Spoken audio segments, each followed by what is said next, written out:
Good evening, Crimson Tide Nation, and welcome to the 19th edition of the Alabama Call-In Show right here on Alabama The Voice of College Football, simulcast on the Voice of College Football X account, where Jeffrey and I'm glad to say, after 2 weeks, Jeffrey from Only Talk Sports is back from his sickness, and he is feeling better, man. I can tell you right now. The show was pretty fun, but it wasn't as fun without you, man. I appreciate it, man. I hate that I couldn't make it, but it wouldn't have been any fun at all with me the last 2 weeks. I sounded rough and felt rough, and I'm still getting over it. So I'm getting there. I'm about probably 80%. So definitely glad to be back, and I appreciate it, man. Got a lot of stuff to talk about as we always do every week about Alabama and a lot of other stuff. So I can't wait to see where the show takes us tonight. Yes, we do, man. And let me tell you something, folks. It's going to be a wild ride right here on the Alabama Call-In Show. And I can tell you right now, Valentine's Day is getting closer in the next couple hours in the East. Well, next hour and 30 minutes in the Eastern time zone. But it's 2 hours, 30 minutes for us here in Bama. So you know what that means. You really want to know what this means. It means come on in, become a YouTube member at Alabama The Voice College Football, where you can become a Crimson Faithful member for $2.99 a month. And in return, you get a loyalty badge next to your name in the comments and in the live chat. And you get a custom emoji to use in the chat and in the comment section. And you get a member shout out, like our good buddy, the godfather of the SEC, for example. What is up, man? We are glad to see you, man. Oh, man. And for $4.99 a month, you get priority reply to comments and access to a monthly hangout from yours truly, Jeffrey at Only Talk Sports, and Johnny Burt's. And that's all by becoming a Saban disciple for $4.99 a month and for $9.99 a month. You can connect on social media with each of us, and you can give out content requests of any kind, all by becoming a Bear Bryant legend. And neither rain, nor sleet, nor snow, nor bad weather, nor any bad internet will put a stop to us from fulfilling your request on Alabama at the Voice of College Football. And you're in for a fun ride. And absolutely, you're not going to want to miss being a member at Alabama at the Voice of College Football. We got a lot of perks and a lot of content coming down the pike. So definitely appreciate the people that are already members, but hopefully, definitely we get some more members along the way, and you won't regret it. And definitely appreciate the godfather of the SEC. Glad to be back. And Troy V says, "Is it me or does Jeffrey look like he's got a 5 o'clock shadow going on?" Well, I mean, truthfully, I don't think it's been a few days, but I mean, it's not purposeful, but yeah, appreciate that, Troy V. You guys are noticing everything in my return here.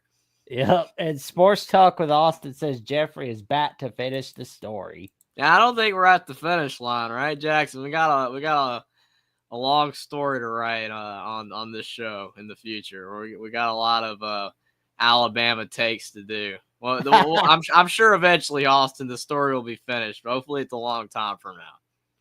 Oh, I saw something on Instagram the other day this week, and apparently, you're not going to believe this, but apparently Jalen Hurts, and I kid you not when I say this, he was on The View this week, and I tell you what, he put those ladies to work. They had to do something besides sit on their butts all day. Hey, that's awesome, man. I mean, the thing is that if you're making The View women squirm, you're doing something right. You know what I'm saying? Do some running. I love it. Oh, I should have watched. If I know Jalen Hurts gonna be on that show, I'd have been like, okay, I'm watching The View today. Yeah, it'd be like the only time you watch, right? I mean, because trust me, like I'm not watching any other time. But I'll tell you something, a little something that's coming up is right here on Amazon from Mark Rogers himself. And this is something you should get for Valentine's Day if you haven't gotten it already. And it's the Disputed National Champions, College Football's Historical 1990s Reset. And in this book, you'll learn about what happened during the 90s, how the decade changed sport, why the championship results should be questioned, how to critically think through the snares, and to appreciate the accomplishments of teams that were not recognized as champions. This book provides an in-depth analysis of the changes, controversies, and outcomes that defined the decade of college football. It challenges readers to explore and critically evaluate the decisions that shape the national championship landscape, unlock the mysteries of college football's most debated decade. Grab your copy now. Absolutely. Any time of year. Right now, like Jackson said, an hour and a half away from Valentine's Day. So, get the college football fan in your life a good Valentine's Day present. I'm sure they'll definitely appreciate it, especially from the voice of college football himself, Mark Rogers. Here we go. And here is the YouTube membership invite that I'm about to put in the chat. Hold on one sec. But first, while I'm sending this message here, here we go. Boom, boom, boom. Membership invite, and boom. Here we go. We got a good story apparently, but not good for us because it's like, oh my god, like I love Greg Byrne. He's made some great hires as an athletic director, like bringing on Nate Oates, bringing on Kalen DeBoer. But I feel like he should stop talking. Honestly, I think the best thing he could do is just stop talking. Like seriously, I mean, complaining about non-con schedules when we lost to Vandy in Oklahoma. That no, just no. And now like suggesting forfeits as a way to fix field storming and court storming. Oh, that's good stuff. Yeah. What do you think, Jeffrey? Well, I mean, the thing is, he's kind of putting his foot in his mouth, per se. I mean, because like you said, Alabama fans that were complaining about the non-conference, you know what I'm saying? Like, oh, the non-conference is why we didn't make the playoffs. No, we didn't make the playoffs because we lost to two crappy teams in the SEC. You know what I'm saying? We've been through this. That's a done deal. But then with the field stormings, court stormings, whatever. You probably remember this, but I made a video about it with Jay Billis a long time ago on my channel, Only Talk Sports. And as you know, I'm not in favor of the banning of the court storm and the field storm. I'm not, because it's a part of the game. I mean, as people always say, if you don't like the court stormings, you don't like the field stormings, don't get beat, right? Don't get upset.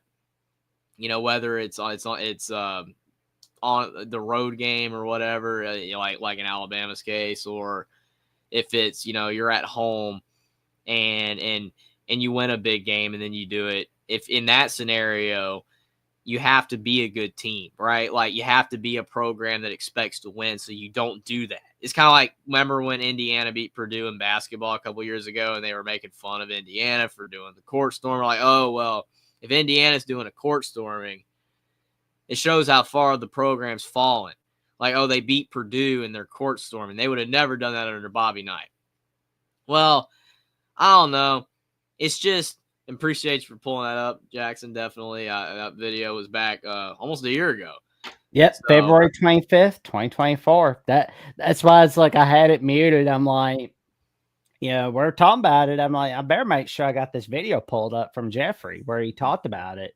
I appreciate it, man. But yeah, I mean, I'm just, and I remember Jay Billis talking about that people needed to like not necessarily that they needed to, but like if to get rid of court stormings, like arrest people. Really? We're gonna do that? We're gonna arrest people for being excited their team won? I mean, because remember, it was last year. What was it? Filipowski. That's the correct player. Mm-hmm. Filipowski, if I recall, he got his knee hurt or whatever. Oh well, this shows you it needs to be banned. I'm like, okay. Greg Byrne's not making Alabama look all that good right now. And that's kind of to your point of he probably needs to stop talking, because people don't really like Alabama for obvious reasons. We're a great program. And then you say stuff like this, it just makes you look weak and sad. So I don't agree with it, but for a lot of reasons, and definitely this video here really outlines that. But I don't agree with it. That appreciate the Godfather of the SEC became a YouTube member. Appreciate that Godfather of the SEC. There we go, man. We have a new member. Let's go. Congratulations, Godfather of the SEC. And let's take a look at what tier membership you got, shall we? Yep. Welcome to Crimson Faithful. There you go, man. You're in Crimson Faithful. Nice. I do have to ask you though, Jackson, about the AD's statements, and this is something that I think it's becoming increasingly more difficult to decipher the difference between the two. But with his statements, do you think he actually believes those statements, or do you think that he feels pressured to say those statements? I think maybe it's a little bit of both. Mm-hmm. I think that's what it is. Because I mean, some people legitimately believe the things that they say, and if you do, I mean, everybody's entitled to their opinion. It's free speech in our country, but.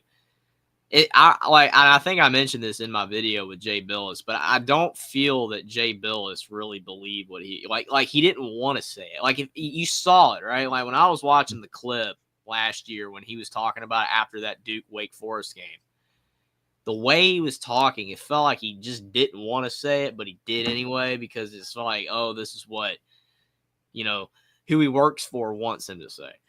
I don't know. That I don't like that. I want to believe that when somebody says something that they personally believe it, even if I don't agree with it. Like I don't have to agree with it at all, but like if you believe that and that's your opinion, then whatever, that's fine. But a lot of times I don't feel like a lot of these people really do believe what they're saying. So hopefully Greg Burns does believe what he's saying. But because I mean, even though I don't agree with it, at least he's being honest within himself. But if he's not and he's being, feels pressure to say it, I don't like that. I've never been a fan of that. But I will probably never know on that front. Yeah, I mean that's just something we're gonna have to wait and see about. Is what's gonna happen going from there? It's like I really hope that doesn't happen, but I know that eventually there's going to be enough of the blue bloods having a hissy fit about court storming and field storm, which I mean, like I said, I mean, if you don't like it, don't get beat. I mean, that's a simple answer. I mean, if you don't want an underdog team to field storm or court storm on you, then don't lose to them. Then they're not going to do it. I mean, it's as simple as that. I know it's a little bit, so I guess like what's the word? I am being sarcastic, facetious. That's the word I'm looking for. I'm being facetious by saying that, but I do mean it though. Like if you don't like it, don't lose. Yeah. Am I Jackson's IT guy? Am I missing something? Stump Jack. Yeah, it's been a minute. Like, this has missing? been happening the last 2 weeks. You were out last week. How did this originate?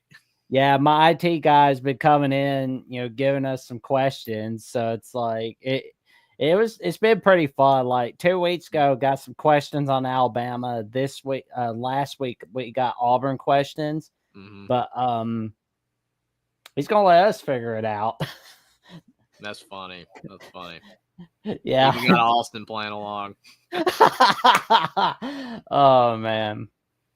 But my final note on Greg Burns, he's a great athletic director, makes humongous hires, but I don't think he should be. I think he needs to really think about what he says and don't go by emotion. Yeah. Don't go by how you feel. Just go with what's logical. What do you dislike his statements over the field stormings more or the non-conference? That's a good question. That is a good question. Oh, I'm gonna have to go with the non-conference at the Honestly, moment. I almost agree. The field storming bugs me, but I think the non-conference is worse because that really is. It's just dumb. Honestly, I mean, I'm sorry, but I mean, no. I'm sorry, Greg Burns. I just can't. I can't agree, man. I can't agree. But Agreed. agree to disagree, right? Yeah. But I guess we got Caden the man, but he just dropped off. But he was about to call in. But I did want to answer your second question before he came on, or anybody else in the chat calls in. But Alabama being a basketball school, no, I can't agree, man. I cannot agree. I don't know if you do. But I Alabama think it's basketball more has been great, but we're always going to be a football school, man, true. for even the history. I What we've think it's done. more. I think it's more like we're going to be becoming that ultimate football basketball school. I'm fine Eh, with that. If we're great at both consistently, that's fine. I just, for people to say now we're a basketball school. If you want to say we're a football school who's now elite at basketball, perfect. Yeah. But oh, now Bama's a basketball school. They're no longer a football. No. We're Yeah. always going to be a football school. So There we go, man. I mean, that's how it goes. And we got Caden the man coming on in for our first call in tonight for the Alabama call in show. How you doing tonight, good buddy? Oh, what's going on, Jeffrey and Jackson? Just chilling over here. What's going on with you guys? It's going pretty good, man. pretty It's good. going Appreciate pretty you coming good. on. And that it's been a minute. What the heck's been going on with you guys? We just been every day. We're just working. We're working and working. Discussing the offseason for Alabama football still, and now we're talking about a little bit of Bama basketball and other things. So we're keeping it rolling. How many episodes have I missed? Unfortunately, I missed the last two because I was under the weather. So, but I think if you didn't call into the last two, I think maybe 4 or 5 shows ago. Jackson, have you been keeping track? Let's see. Last time you called in was October, I believe. I don't think. October. Oh, I was way off. I was off. Yeah. Man, that's been long. Wow, 6 months. Daggone. Yeah. Yeah, it's been a minute. So what do you think's going on with what's your take on what's going on with Alabama football and basketball? Yeah, as far as Greg Byrne, the athletic director, someone needs to boot him out of the office. Honestly, because he's doing just with all the shenanigans going on over there. Yeah, I really don't got anything nice to say about those guys. Well, I wouldn't exactly boot him out, but I would just kind of like coach him on what will be receptive well and what won't be receptive well. I mean, he's made great hires for our program. Yeah, he needs a Right. PR person. Hold on. Sports Talk with us said Jeffrey has been partying. Don't let him fool you guys. Trust me, I was massively ill, man. Yeah, I was not doing very well. I mean, hey, that'd be the better excuse, right? I mean, but at least it wouldn't be completely bad. I mean, being sick sucks. It's not fun. Yeah, honestly, it being seems like a sick lot of people are sucks. sick right now, man. It's like it's going around. I've been sick multiple times, so I know how it is. And Austin, I'm not in the mood to disregard Louisville, so don't do anything stupid today. Oh, what happened today, man? Oh no, I'm just it's the off season and my Buckeyes are in the middle of boot camp, so we're not really in the mood of dissing nobody's team right now because it's the off season and we're waiting until the college football season actually starts back up again to really kick things off.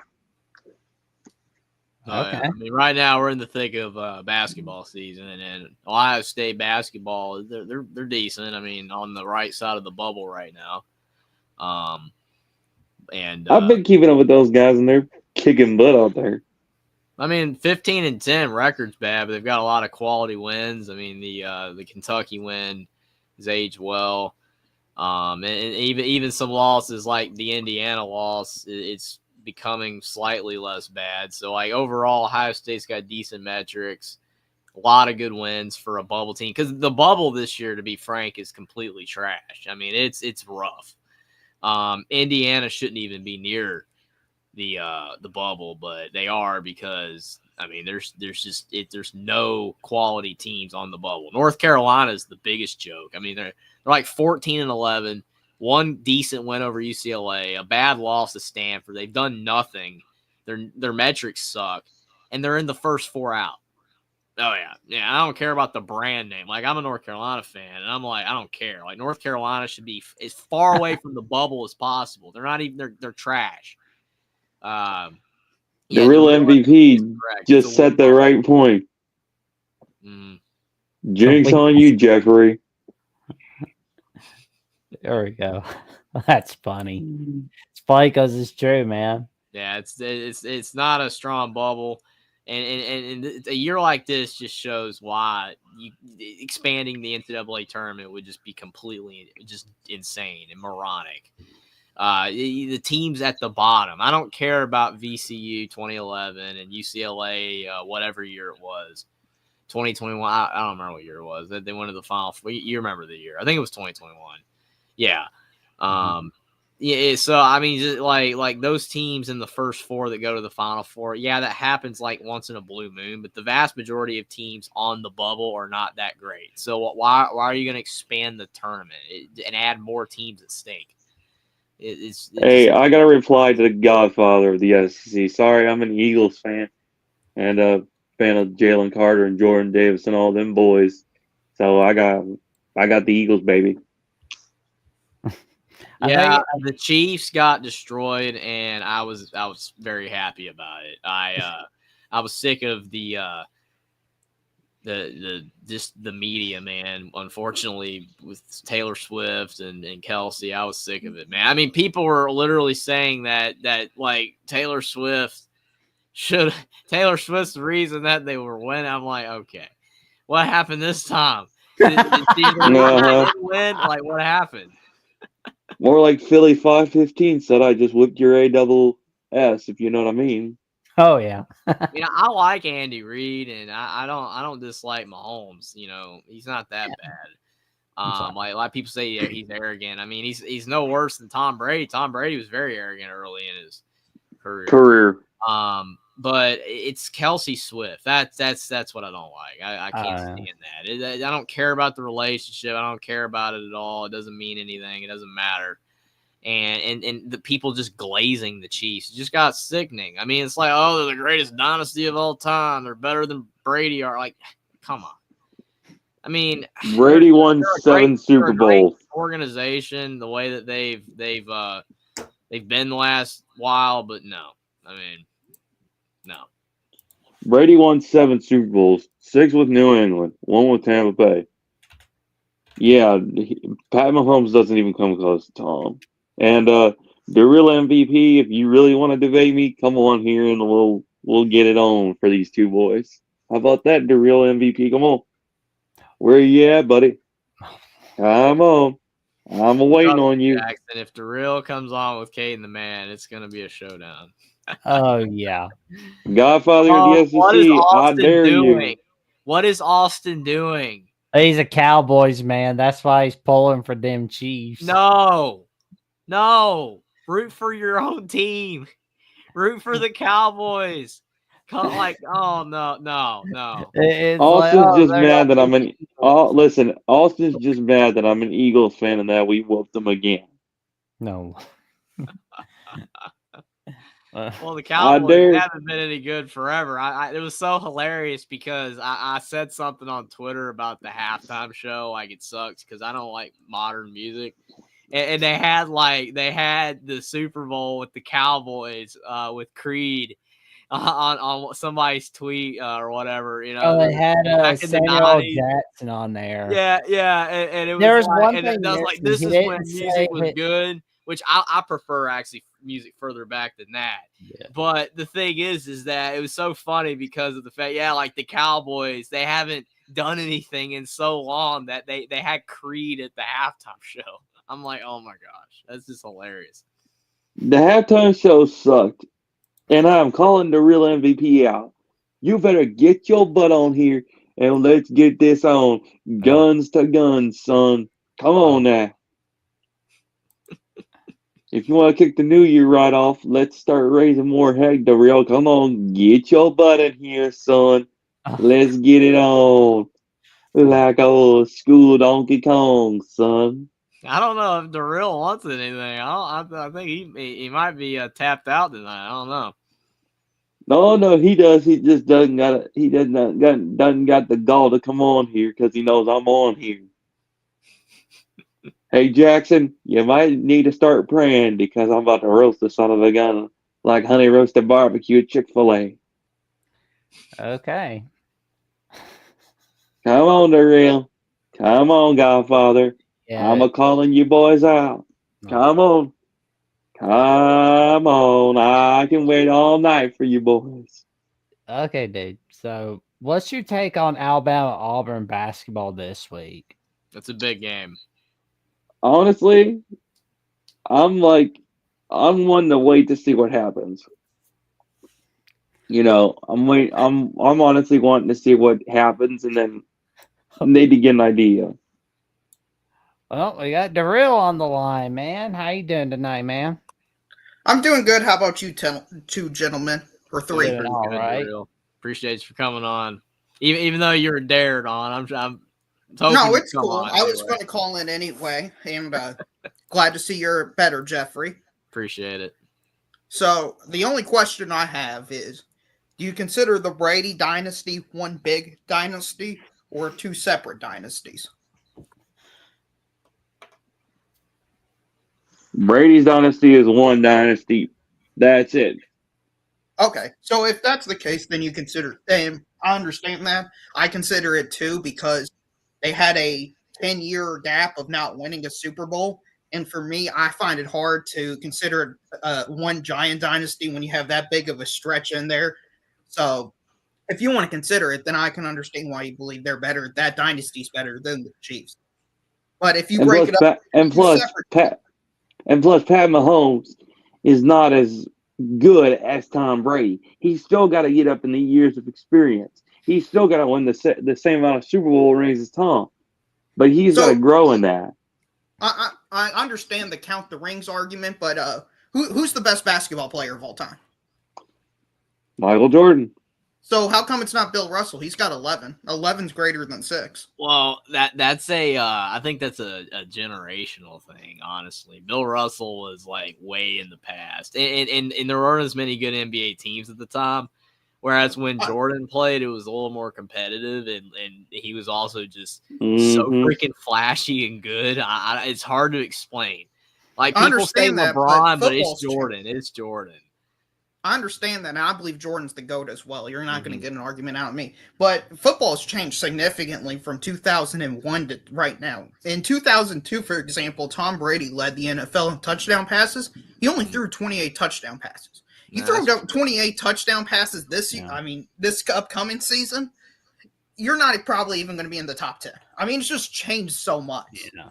Well, in 2002, the Patriots missed the playoffs that year, but they had a say in who won the AFC East. They're like, no, Miami, you're not winning that division today. Sorry, boy, we're giving it to the Jets.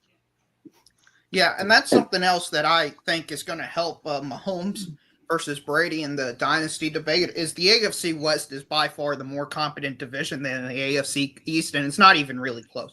I mean, the AFC West is at least trying to be good.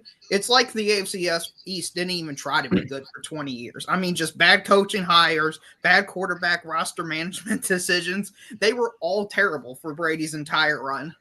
Whereas if you look at the AFC West, Jim Harbaugh this year is probably the 4th best coach in that division. It's crazy to think about, but I would take Pete Carroll over him. I would take Sean Payton over him, and I would take Andy Reid over him. That is fair. I mean, that's fair. Yeah. That's a valid point. Yeah. I mean, the West Division's looking pretty wild with, the coaching lineup. That's going to be huge. I mean, I'm so excited that we're going to go back to seeing Pete Carroll and Jim Harbaugh go at it twice a year again. Yeah, I'm curious who the Raiders get as their quarterback because they need anybody. Literally anybody would be an improvement of who they currently got. Curtis Rourke. Yeah, exactly. Some guy, just a guy. Just a guy. They're probably gonna get some old man again. Like they've been doing that a lot. I'm thinking they're gonna get somebody like Aaron Rodgers, or they're gonna Aaron get, Rodgers needs to retire, man. I'm sorry. oh yeah, or they'll probably get. I don't like somebody saying that Dark because I Lord. like Rodgers, but he needs to retire. Yeah, he's a headache, and his headache used to be out worth his play because he was so great. But now his headache is out worth his play. So I think it's time. I wouldn't want him personally. I would rather have like Trevor Lawrence, Brock Glenn, Justin Herbert, maybe even Gardner Minshew level quarterbacks over Aaron Rodgers, just because they don't come with any drama. Yeah.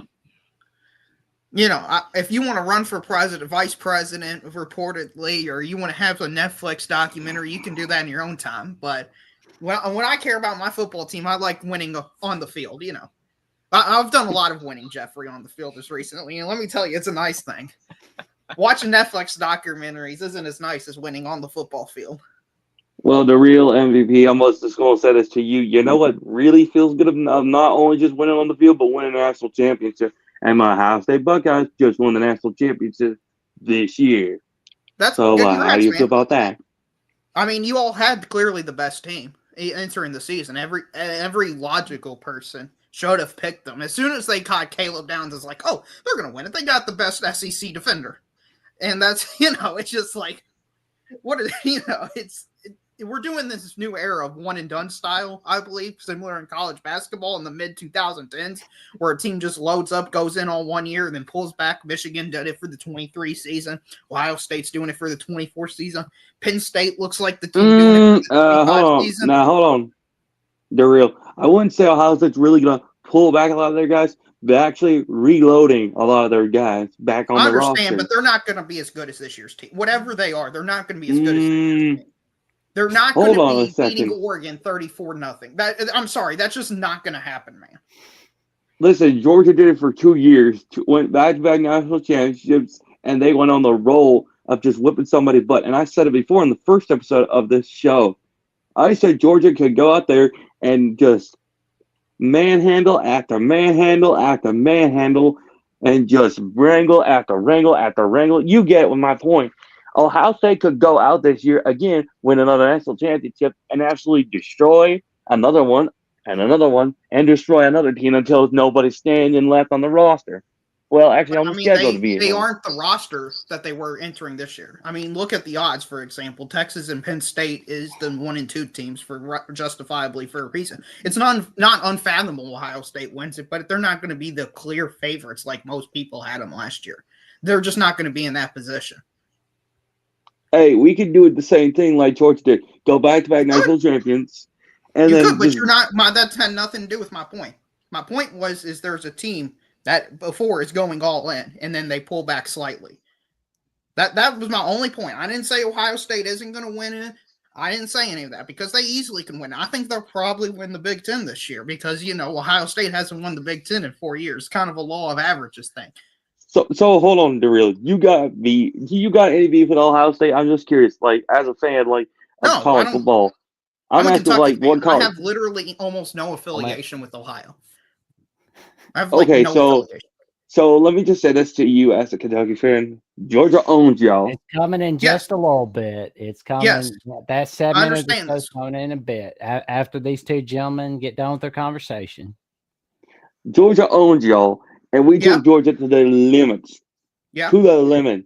Yeah, you took that was 3 years ago. That's a different team, man. But listen, so let the big dogs roam the yard and let the little puppies stay on the porch. And Kentucky's one of the puppies that stays on the porch, you hear me? Because Ohio State roams with Georgia. Why are you so upset that I just said Ohio State is not clearly the team that can win it all this year? That's just an objective thing. You can go on there's not a single odds maker, I believe, that I've seen that has Ohio State is the favorite to win it all. Ohio State's a really great team. They're probably they are, I believe, one of the 5 best teams in the country. But they're just not clearly number 1 or number 2 right now, and that's okay. I mean, being 3rd or 4th or 5th is totally fine, man, entering the season. And as the season play out, maybe some of those deficiencies from Penn State, like James Franklin and Drew Aller, is going to show, or maybe Arch Manning's not as good as we think he is, and Ohio State does become that team. I just got to wait and see it first. I'm just going based on what I see on paper, but games are played on the field, and I will give Ohio State the credit of, they've been the most consistent program over the last 20 years. And we beat James Franklin and Drew Aller again. And then we just showed Arch Manning of why you don't mess with the number one defense in the Big Ten. That will smoke you for 60 minutes. And may I remind you, we reminded both Quinn Ewers and Arch Manning, the nephew of Eli and Peyton Manning. So let me just remind you of that. And that we let him know that if you come up to Columbus, we're going to do the same thing to y'all again, and we're going to beat y'all even better. First off, that Texas-Ohio State game wasn't played in Columbus. It was played in a neutral site. Second off, Ohio State is going to lose more talent than Texas, and Texas was only 1 yard away for tying it. And then Texas decided to run a sweep play, one of the stupidest call, probably the most stupid call, or definitely the most consequential to stupid ratio call of the entire college football playoff. So I just think Texas. You've lost more than Texas. That's the only reason I'm going with Texas right now. But you all absolutely could win it all. It's not crazy, but I think it was Texas's coaching.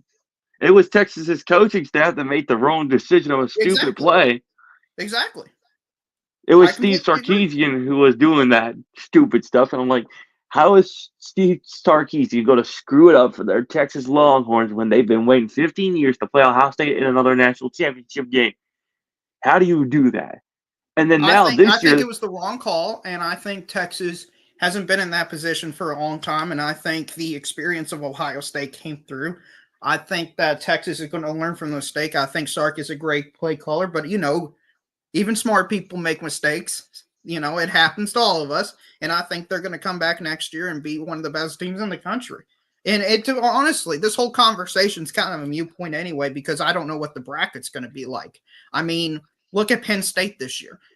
The only reason they were in the semifinals, in my opinion, is because of the bracket they drew. They played SMU and Boise State. If they played Oregon, Ohio State, Georgia, Notre Dame, Texas, I don't think they're going to win those games. So Ohio State can have an easy bracket and make the Final Four national championship game. Or they can have a really hard bracket where they have to play Georgia, Penn State, and Texas to win it all. So it really just depends on what you draw now. It's kind of similar to March Madness in that way.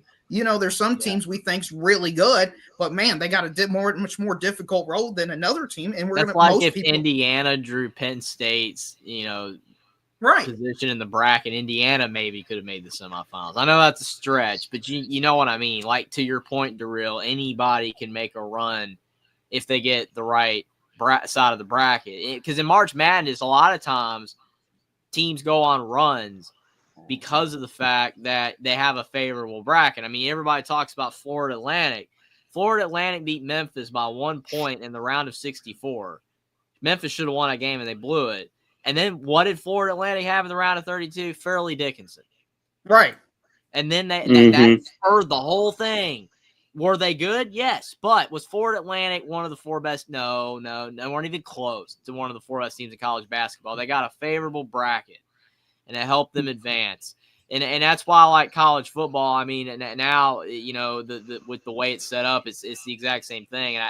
And football's not basketball. That's why it doesn't work the same way. That's why I don't like it the same way. That's a whole other conversation. But my whole long-winded statement to say that I agree with you, Drew. Yeah, and my thing is, like, there's about 8 teams you could be a fan of and say we're going to make the national championship game. Yeah. And I'm not going to bicker with you at all, because it depends on entirely based on the bracket. If a Notre Dame fan comes on and says we're going to make the national championship game again, I really can't argue with them because they're returning a lot of production. I think they're going to get a quarterback as good as Riley Leonard. I don't think Riley Leonard's some exceptional playmaker. And depending on the draw they get, they could win it. Alabama fans, because of the amount of talent they have, if they say we're going to make the national championship game this year, I'll be like, yeah. I mean, I could see maybe, I don't believe in Ty Simpson, but maybe he'll take that leap and maybe they'll make it depending on the draw, So, hey, Jeffrey Jackson, I think this is the time where I can use my 5-star dummy message button, because clearly Darrell let me just say, Notre Dame is not going to be back in the playoffs ever. Because let me just say this out of my own defense: Notre Dame is not a team that should be in the playoffs, and they should be in the playoffs because they are, one, not a conference. Two, their roster is not, and I mean not, literally not beating Ohio State is really bad on your resume. Let alone not beating us for 3 years in a row. Fire Marcus Freeman. Wait, you're saying Notre Dame should not ever make the playoffs again? Is that what I heard you say? No, Jeffrey.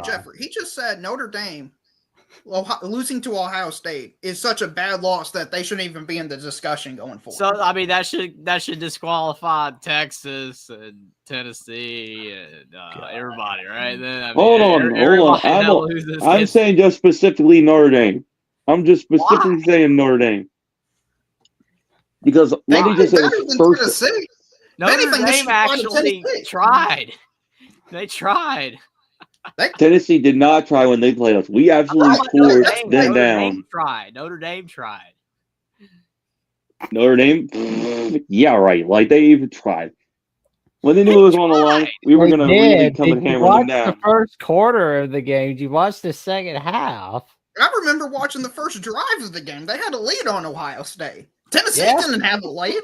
Tennessee didn't look like they tried. If we're going to blame this on anybody. Sucked. Tennessee should be the one. But hey, let's be fair though. They were the only ones that had to play in the shoe, too. Mm-hmm. That's true. I saw it was aren't you talking about Neyland North, Jeffrey? I think I saw that on Wikipedia. It was Neyland North. Yeah, that was bad press, man. Bad publicity. That turned out very wrong for Tennessee fans. That was a terrible look, man. You're telling me Tennessee fans did something to make them look stupid? Who could have seen this coming? Tennessee fans are just stupid. They are just complete stupid. Unfortunately, they do make Bama fans look decent. No. Bama fans and Tennessee fans are just no. We're better. We are better than Tennessee. Caden, everybody is better than Tennessee. Hey, we got to be better than somebody, man. Yeah. I mean, Ohio State fans, they get a bad rap, too, on social media. Yeah, they're lunatic.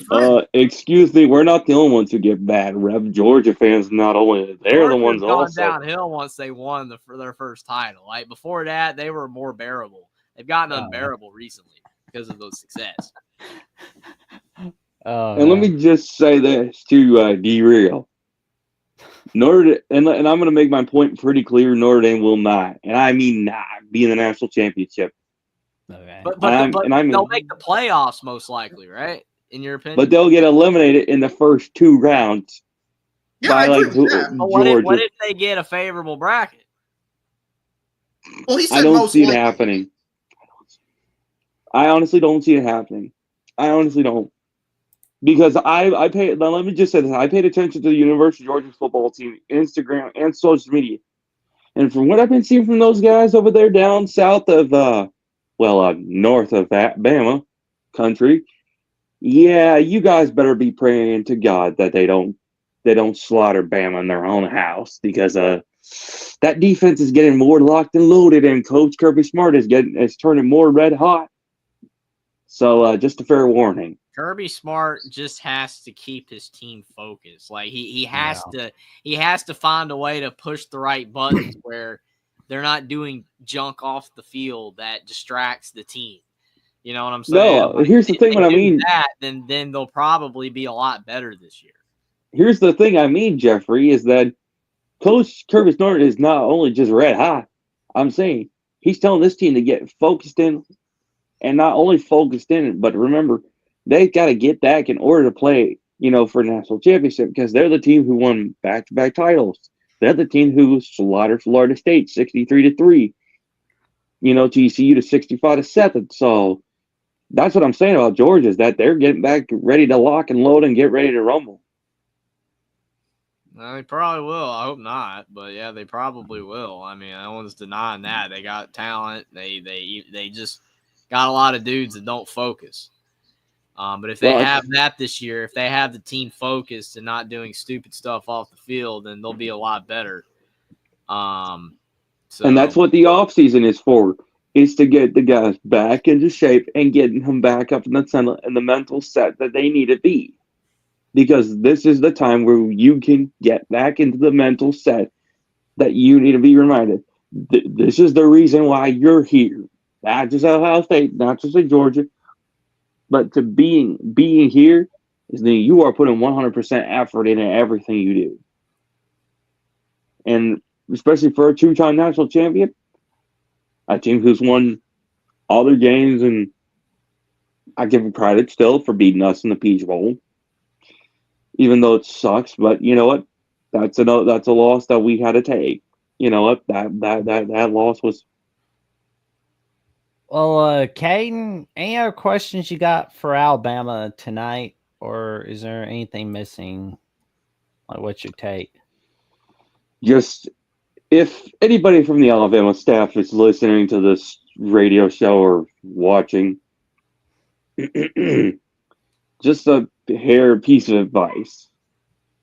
I hope you guys are ready to play Georgia, because those guys, like I said, and you can quote me on this, but they're getting that team locked, loaded, and ready to come back and kick y'all butts. That's just a little heads up from me. So, Caleb DeBoer, I hope you got that team medically cleared, because, you might need an extra set of hospital beds, because Georgia's not in a pleasant mood. I'll just say that as a heads up warning. Okay. Jackson, Jeffrey, you guys getting extra? Is definitely not as good right now, and we'll have to see what Alabama does in the offseason to improve from this rough season this past year. And if they can get better, it could be a thriller.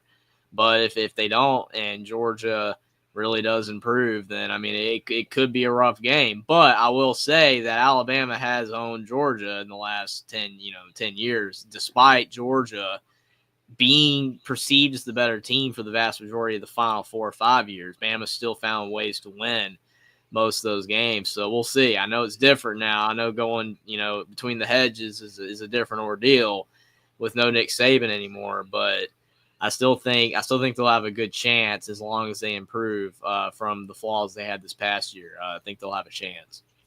Yeah. I'm just going to say to the Godfather, you better buy some extra caution tape with Jackson and Jeffrey.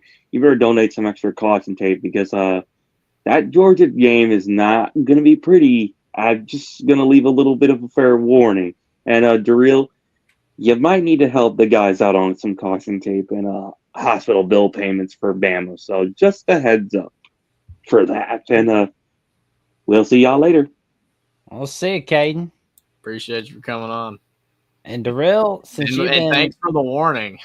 Yeah, and Darrell, since you've been summoned by Caden the man, we're gonna let you talk with us for a little bit after the other callers. After my dad, the IT guy, has the Stump Jackson section of the show, and after the other callers. So we're gonna let you come on. Yeah, I appreciate it. Thanks for giving me that opportunity. I think I felt appropriate to respond to some accusations. But after talking to him, I understand his opinion, and it makes total sense why he has the Patriots dynasty above the Chiefs. If you view it in one dynasty, I'm not going to argue. If you have it in two, then the Chiefs dynasty is just better. So that's all. I'll talk to you all in a bit. Appreciate all it. Right, man. And we got the IT guy who basically helped me build this studio, and he is here tonight again for 3 straight weeks. How you doing tonight, man?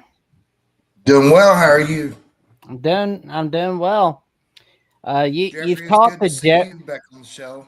I appreciate it. I've definitely was struggling, and I hated to miss the show the last 2 weeks, but definitely glad to be back. And so far, I've only had to like mute myself once, so I've been getting by. Good deal. It's first time y'all have met in person, but y'all have never met each other in person, but y'all have talked to one, and that was on June 18th, 2023. Because my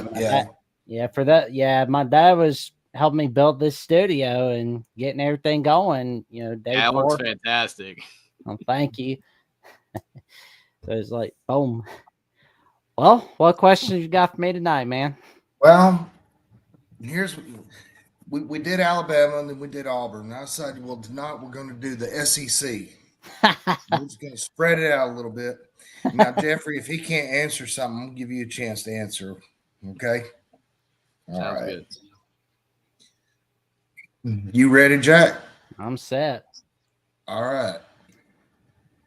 Okay, so when was this Southeastern Conference founded? 1932. Very good. Well, that was an easy one, right? Yeah, it was the 19th year of the presidential election between Roosevelt and Herbert Hoover, and it was the 4th year of the Great Depression. See, that's the kind of stuff I know more, man. Is the history stuff. Yeah, that's my forte. But not college football history. I do better with actual like American history. So. All right. Which two teams played the first SEC championship game in 1932? 1992. Well, that's Alabama. Yeah, Florida. 1992. Yeah, I'm Alabama sorry. and Florida. Alabama, Was Florida. that? Alabama Yep. and Florida. Antonio Langham got that game-winning interception. I remember the Bama Florida one in 09, but I wasn't around for the 92 one.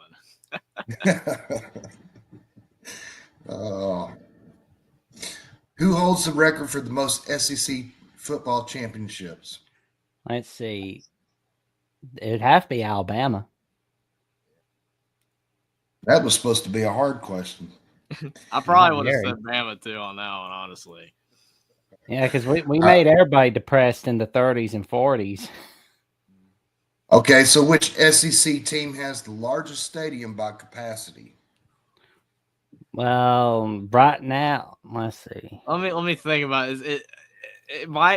It's either Tiger Stadium or Kyle Field. It's one of the two. Two. It should be Kyle Field. I think it's Kyle Field. Honestly, I do. I think they might be a little bigger.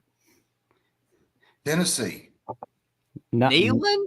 Oh god. Oh boy. Okay. I thought it was Kyle Field. That has to be number 2. It's crazy. Lord. All right. Which SEC team has won the most national championships in the college football playoff, CFP CFP era, 2014 to present? That's obviously Alabama. Yep, Bama. You sure about that? Well, we won it all in 2015. We won it all in 2017. We won it all in 2020. Yeah. And let's see. Georgia had 2021, 2022. LSU had the 1 year, yeah. Yep, 2019. Yep. It would have to be Alabama. It's saying here it was Georgia. Do they not count 2020? I mean, I know 2020 was depressing, but good grief. Wait a minute. Okay, they missing something. They're missing something. Interesting. I'm just going based on what this is telling me. I mean, it says from 2014 to present is Georgia. Oh, what was this? What was the questions based off what year is it made in? This is one I had generated. Oh, okay. It says, did it say victories in the playoff, or did it say titles? It says which SEC team has won the most national championships in the college football playoff era from 2014 to now. That doesn't even make any sense. Alabama. That does not make any sense. Bama is the answer on that. We got 3. They got 2. That's an April Fool's Day joke. Yeah. I mean, our Texas guy, Matthew Miller, agrees with us. I'll go with y'all on this. Y'all probably know better than I do. All right. In 2011, which two SEC teams faced off in the BSC National Championship, making the first title game with 2 teams from the same conference? Alabama and LSU, and Alabama shut them out. There you go. I should know because, like, we had Bayer the Beagle like 2 weeks after Christmas. All right. Which two teams joined the SEC in 2012? Texas A&M and Missouri. Missouri, yep, from the Big 12. Okay. Who was the first Heisman Trophy winner from the SEC? Yeah, it's Jackson territory on that one. That's Is it multiple choice? You need a multiple choice? Yeah, a little bit. It's going to take me a little bit to remember. Okay, Frank Sinkwich, Steve Spurrier, John Manziel, or Cam Newton?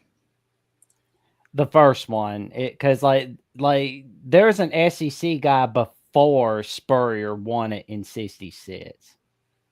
So you're saying it was Frank Sinkwich? Mm-hmm. Okay, what team? Oh, Frank. Yeah, it was not Manziel or Cam Newton. Ooh. Sure. I mean, I'm like, those are recent. Oh man, I'm gonna have to look back at this guy. Yeah, I don't know. This is not supposed to be a hard question, Jack. Yeah, I'm shocked Jackson doesn't know. Like he's like the expert on the history stuff. Like anything before I was born, I'm I was thinking about like Billy Cannon from LSU in 1959, where it's like he won the Heisman in '59, but then LSU lost their shot at repeating the Natty when they lost to Ole Miss in a revenge game in the Sugar Bowl. He was from Georgia. Ooh, Georgia man. Yeah. Right on my nose. Okay, where is the SEC's headquarters location? Atlanta, Georgia. It says here Birmingham. Oh, Birmingham. Wow. Atlanta would make a lot more sense than Birmingham. I mean, I agree. Yeah, I mean it's. How many teams are currently in the SEC as of 2024? 16, obviously. Big Ten's got 18, so that's the only reason they're like, oh, we're catching up with the SEC. Well, yeah, you got more teams, right? They need to go to 20, which I think they're going to go. Rename the Big, just add 2 more teams, call it the Big 20. The Big 10 is it's not the Big 10 anymore. It hasn't been the Big 10 since the 90s. I mean, come on. Nope. At least the SEC still kind of the Southeastern Conference. This is the only one that still kind of makes sense. Yeah. I mean, it's like the only thing the SEC needs to do is trade Missouri to the Big 12, and in return, they get Oklahoma State. This way, Oklahoma and Oklahoma State are back to playing one another. What's the nickname for the Alabama-Auburn rivalry? Iron Bowl. Shug Jordan named it the Iron Bowl in 1964. Yeah, when I ask someone and they say they're a Bama fan, that's the first thing I ask them. Do you know what the rivalry's called? Make sure that they like if you know that, I can maybe buy it that you're not a bandwagon fan, you know. All right, in 2013 Iron Bowl, Auburn won the last second play known as what? Get set. That game. That was one of the first games that I cried. I can't help it. I was Dad, we were at sad. grandmother's place for that game. The BCS National Championship, the final year of it, Bama got it taken away from us. This is terrible. Mm-hmm. So who returned the missed field goal? Davis. Davis returned it. Yep. All right. Which SEC team won the infamous 2007 Bluegrass game against Kentucky? Let's see. Bluegrass game. Let's see. I mean, 2007 was crazy. Yeah, I know that was the Kansas year. The that coach they had, they were Mark Mangino. Yeah, I remember that guy. Yeah, so Bluegrass game. 2007 Bluegrass game.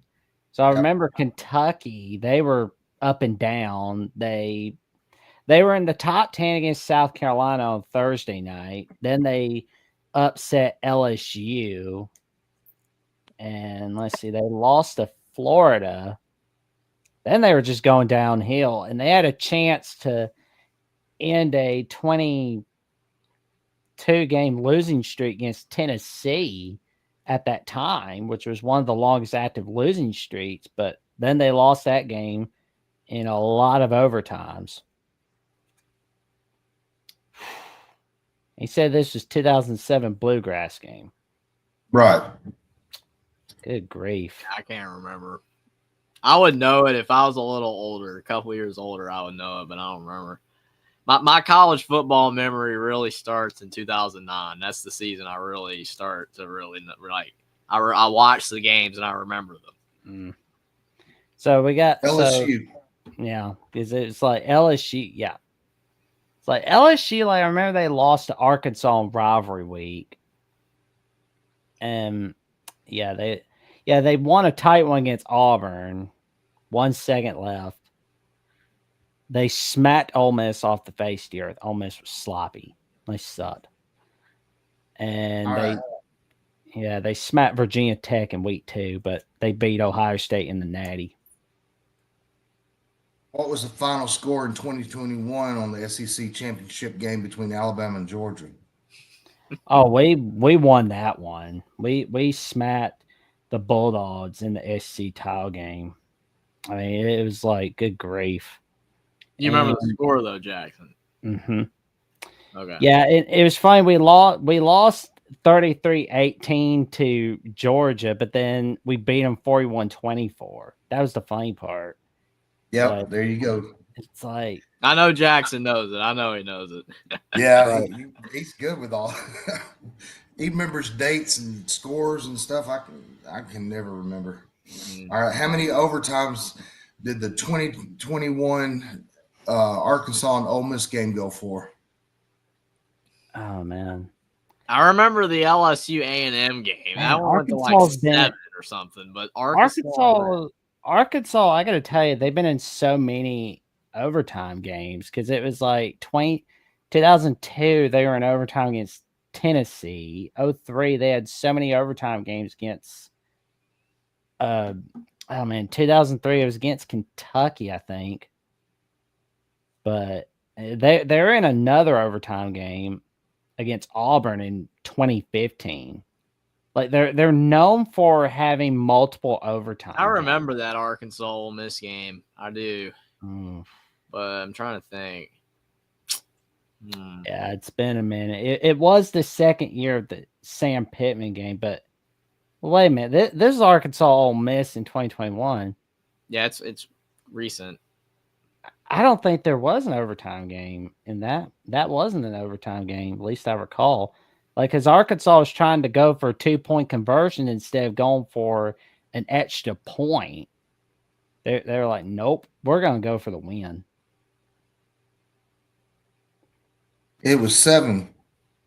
7. I know the LSU A&M one was 7.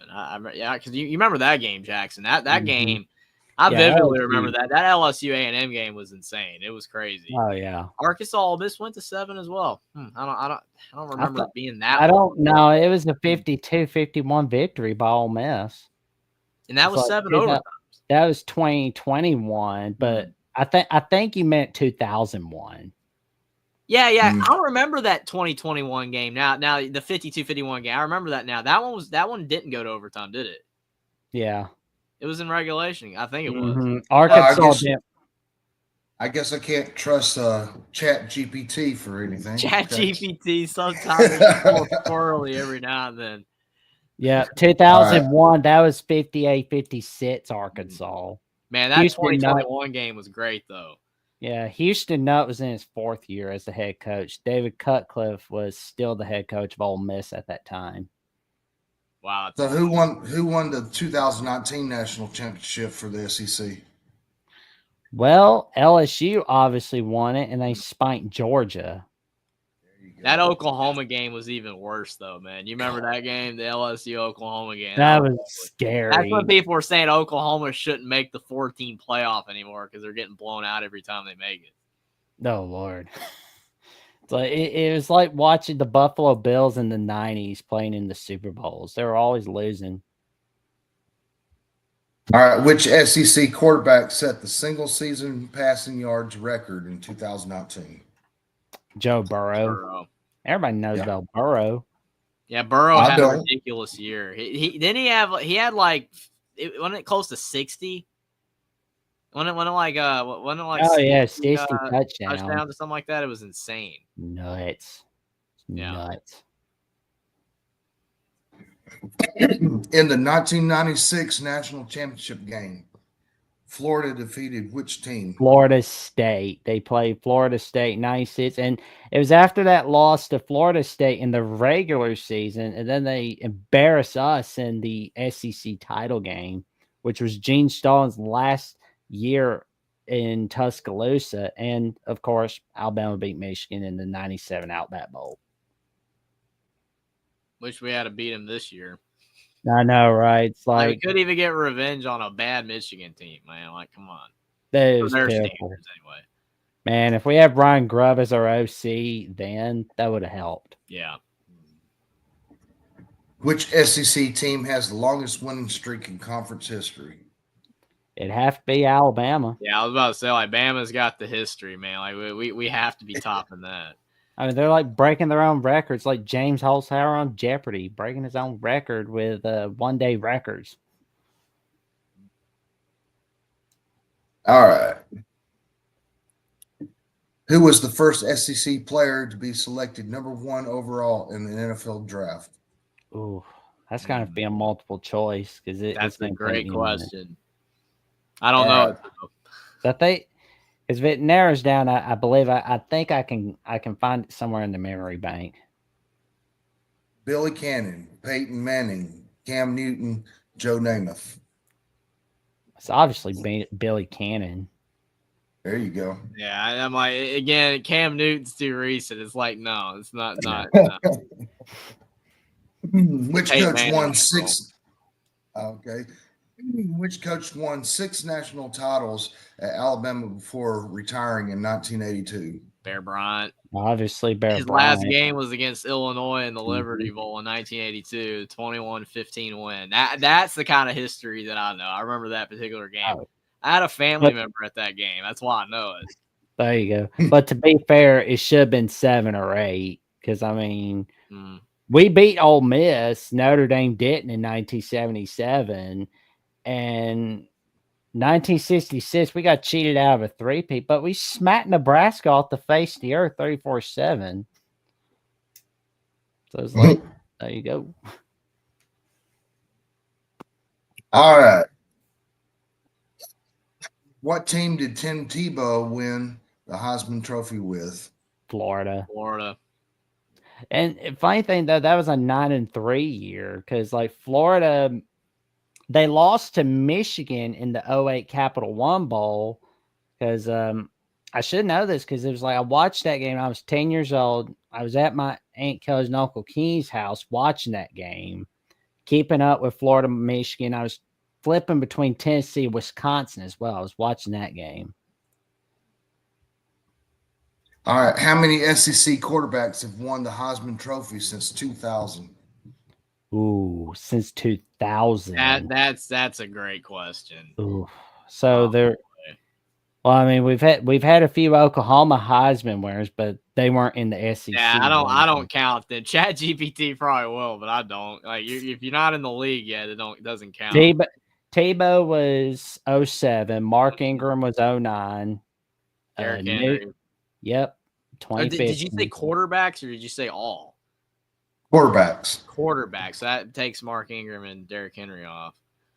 Well, we got Johnny Manziel. That was in the first year of the SEC for A&M. Burrow. There's Tim. Yep, that's 2. Tebow, that's 3. Newton, that's 4. And oh man, RG3 was at Baylor in 2011, but that's Big 12. Bryce Young. Yep, that's 5. So I'm gonna go with 5 quarterbacks in the SEC that were Heisman winners since the year 2000.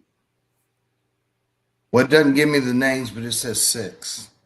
Was there someone before Tebow, Jackson? Because crap, I left out Jaden Daniels. Jaden Daniels. Oh my gosh, that is such a brain fart. Jaden Daniels. He is a forgettable Heisman winner, isn't he? Because like. It's more about to anything. He didn't win. I think more about how god awful that defense was. Oh my gosh, it was so bad. I mean, if they didn't have Jaden Daniels, they would have gone under 500, and Brian Kelly wouldn't still even be there. 35 points allowed against a pitiful Florida team. I mean, it's not Steve Spurrier running that offense. Good grief. Not even Dan Mullen. No. He looks like Cousin Eddie from National Lampoon's Christmas Vacation. That movie is so fun, man. That movie. All right. What year did Texas A&M and Missouri officially start competing in the SEC? 2012 to 2013. Mhm. But Missouri went 5-7 that year, and A&M went 11-2 that year. A&M lost their first conference game in the SEC against Florida on September 8th of 2012. That was on ESPN. Then a few weeks later, they lost to LSU in October. Dude, when you say stuff like on ESPN, like the network, the day, like come on, man, like man, I can't even compete. I'm not even gonna try. I think Brent Musburger and Kirk Herbstreit were there for. Even got the commentators and everything. My lord. Oh boy, it's funny. It's good memory. Jeffrey, my wife and I will be talking about trying to remember something. Mm-hmm. You'll say, when did we do this, or when did this happen? And Jackson would be like, "Oh, it happened on February 3rd at 3:40 p.m. because that was when this game was on, and such, and somebody did this," and we're like, "Good grief!" It's a blessing and a curse, right? Yeah, it's amazing. It's amazing. What you can remember. Mm. I can't even remember yesterday half the time. So. Yeah, my dad says the same thing. He's like, I don't remember what I had for dinner the other day. I'm like, well, I remember that, but I can't tell you what it was a week ago. At least I can remember yesterday. So who was the MVP of the 2022 SEC championship game? Well, let's see. 2022 SEC title game. It was a dude from Georgia, obviously. Man, I still cannot believe we were at the point of Georgia's national title drought where Georgia Tech was even bragging about, oh, well, we won that more recently. It wasn't Stetson Bennett, was it? Yes, it was. Kind of feels like it was. It was. I was like, oh, man. I remember hearing about Bennett. Like he got a lot of compliments in 2021. He was a good college quarterback for that team because the team was so loaded, but I knew he wasn't going to do anything in the NFL. He's too small. Nah. Okay, neither one of y'all will probably get this one. This is which team was the first ever SEC championship game in 1992? Alabama, Florida. Alabama won 28-21. Yeah. All right. Which SEC team played in the 2007 national championship but lost? 2007 national championship. Well, LSU and Ohio State played one another for the 2007-2008 national title. Ohio State lost, and that national title was on Fox. Correct. I didn't know about Fox thing, but yeah, we need to bring games like that back to Fox, man. I mean, ESPN dominates the whole thing. Yeah, there should be like a national title. Like 1 year it's on CBS, 1 year it's on NBC, 1 year it's on Fox, and 1 year it's on like ESPN. No streaming services ever. If that ever happens, it'll be the end of TV, man. There'll be riots. And make TV networks affordable for everybody. Yeah. All right. In 2008, SEC championship game featured a matchup between which two Heisman Trophy winners? Mark Ingram and Tim Tebow, and Alabama lost to Florida. Mark Ingram was a freshman at that time, and Tim Tebow was a junior dog. I'm gonna go with what you said, because here it says Tim Tebow and Johnny Manziel. Well, Johnny Manziel wasn't even in there in 2008. like he was in high school. Well, is ChatGPT watching any college football? ChatGPT, it's like it hilariously gets close to the answer, but it's wrong. It's so funny. Like, how does it do that? Yeah, I don't remember Manziel being in the 08 SEC title. He was in high school. Yeah. He was a freshman where he peaked, unfortunately. Well, hey, he gets to be on the Burtcast show where he gets to hear that moron go, hey, does anybody tell you I'm the machine? All right. Which SEC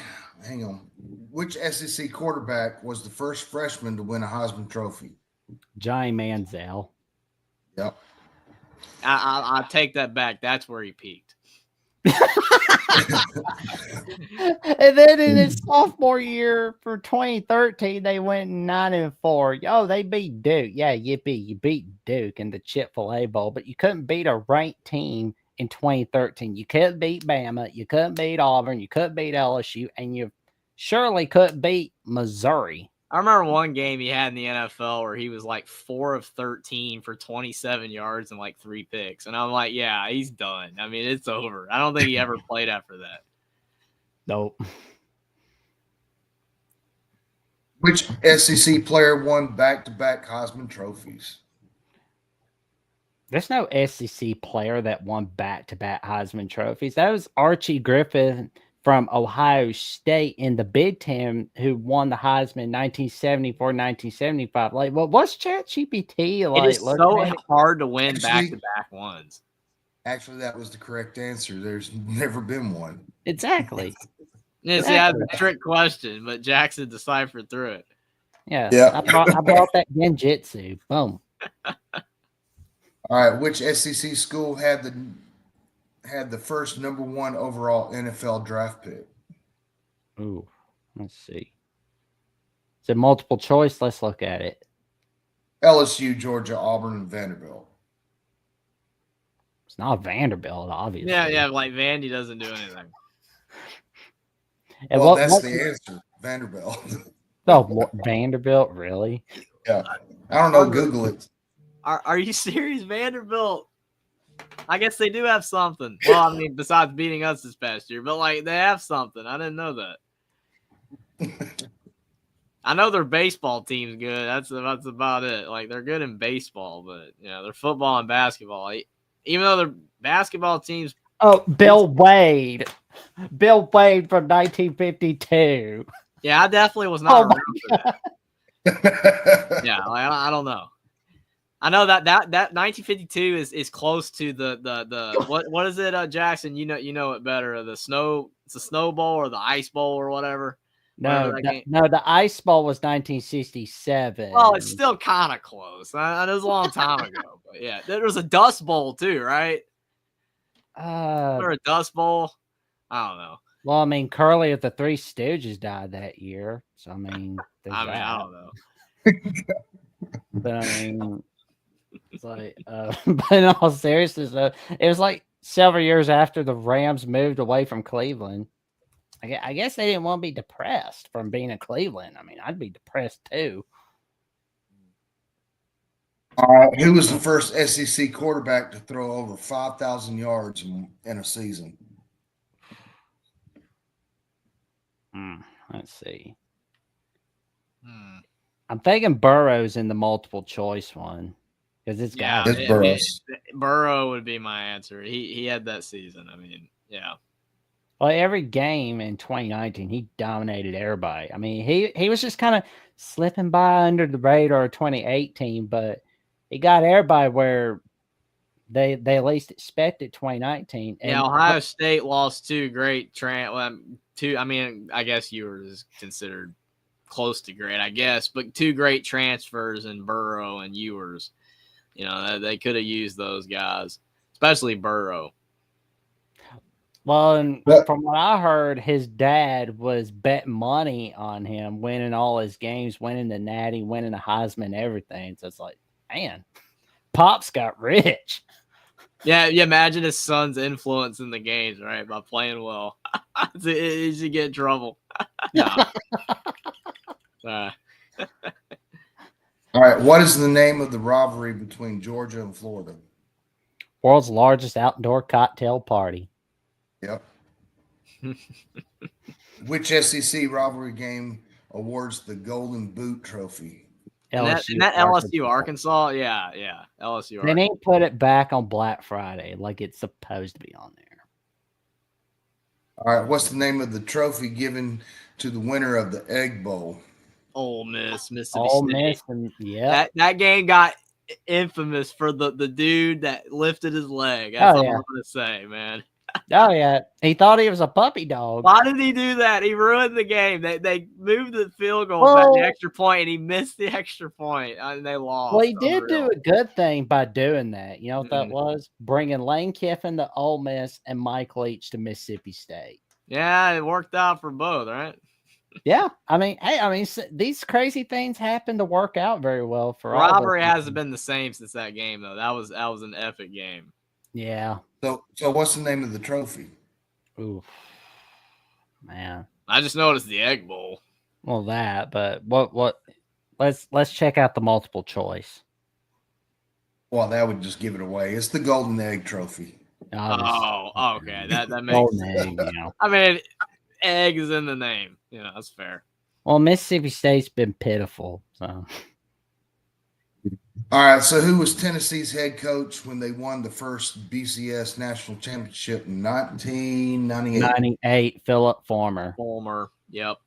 Yep. Was it last year 2008 or 7? I can't remember. What year was it? BCS. No, I was saying Fulmer's last year. What year was that, Jackson? Yeah, 2008. Yeah, 2008. Yeah. Yeah, they lost to Wyoming on. Yeah, November he had to 8th. leave, man. It was going down. Hey, karma has its way of making sure the chickens come home to roost, especially guys like Fulmer. All right, so how many SEC teams have won a national championship in the CFP era, 2014 to now? Georgia, LSU, Alabama, Bama. LSU. That's 3. 3?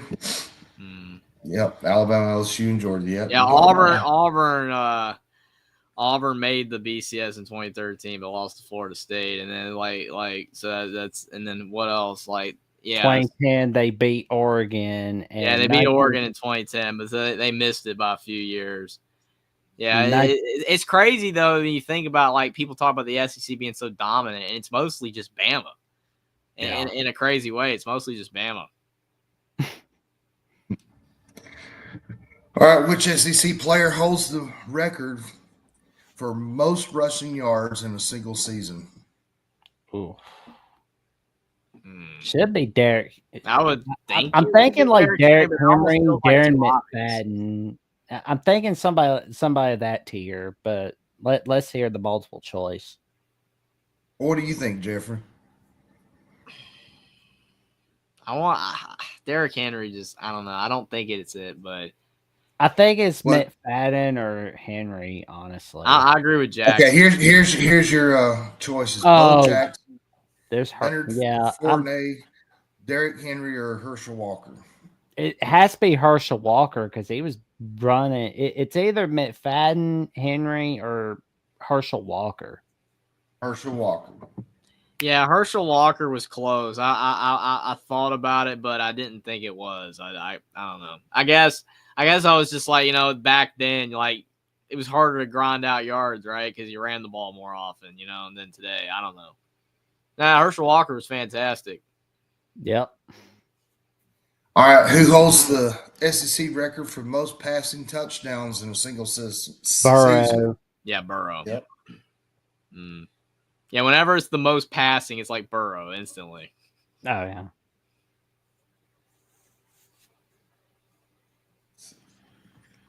Well, we're down to the last one. Who was the first SEC team to win a college football playoff national championship? Alabama in 2015. It's crazy how some of those questions were easy and some of them were really hard. It was definitely a variance deal. Some of them were tough. Next week we'll have a different category or different like ACC or something like that, Big Ten or something, whatever's still available. Yeah, Pac-12, rest in peace. Even though it's coming back, it's like, no, it's not. I don't care. You're bringing it back, but it's literally just the Mountain West. You're just changing conferences or whatever. So. Yeah, and I'll double check my questions. Yeah, Jack. I think ChatGPT needs to watch more college football, honestly. Yeah. All right. Well, listen, I'm gonna have to go to work. You be safe, be careful, Dad. Appreciate you for I coming will. on. It was definitely a lot of fun. It started snowing here a little while ago, so it's gonna be fun getting to work. Wow. I mean, people don't think like Alabama, like it doesn't snow. Yes, it does. It does snow. Yeah, Alabama gets that wet snow. This is a powder snow, so it's not so bad. That's Yeah. good. Yeah, I got snow recently. It was when probably about 3 weeks ago, Jackson. I sent you the picture. Yeah. It's like the first snow I've had in like 6 years, so I was pretty happy about it. There you go. All right. Well, guys, it's good seeing you. Good talking with you and having fun with the trivia. Y'all have a good night and sleep well. Okay. I will. Appreciate it. You too. Stay Be safe. seeing you soon, Dad. Stay safe, All right, stay see- warm. It's cold, man. Get lots of blankets and lawn sleeves. Yeah, I think it's like 32 right now. So, Cold. all right. Y'all have a good night. Too, man. Too. Bye, y'all. Bye-bye. And that was the Stump Jackson portion. Well, Stump Jackson and Jeffrey Yeah, portion. I now of know the what it means. I now know what it means. Like you're stumped. I get it now. That's awesome, man. I did not see that the last 2 weeks, so it was cool to do that for the first time. Sorry, man. Always cool to get some trivia, and none better than your dad. That's fantastic. It's awesome, man. Well, he helped me, get everything built here, and he's the IT guy. Helped me get like the camera and everything. He's helped me get things going. Absolutely. Well, anyway, so we got plenty of topics. What's going on with Alabama while we're waiting for our callers. So Alabama, maybe it's just me, but I'm kind of feeling like we could be going where Florida was with Billy Donovan, where it's like he basically made sure that they were known as this massive Florida basketball school. I mean, I would love to see a natty for Alabama basketball, which would be pretty cool. And it's something I've been telling people like throughout this week, last week, and I talked about it with Will yesterday, and I'm just like, for the Alabama fans and the Auburn fans that are fussing one another, put down the smack talk for a sec and look at what the state's become.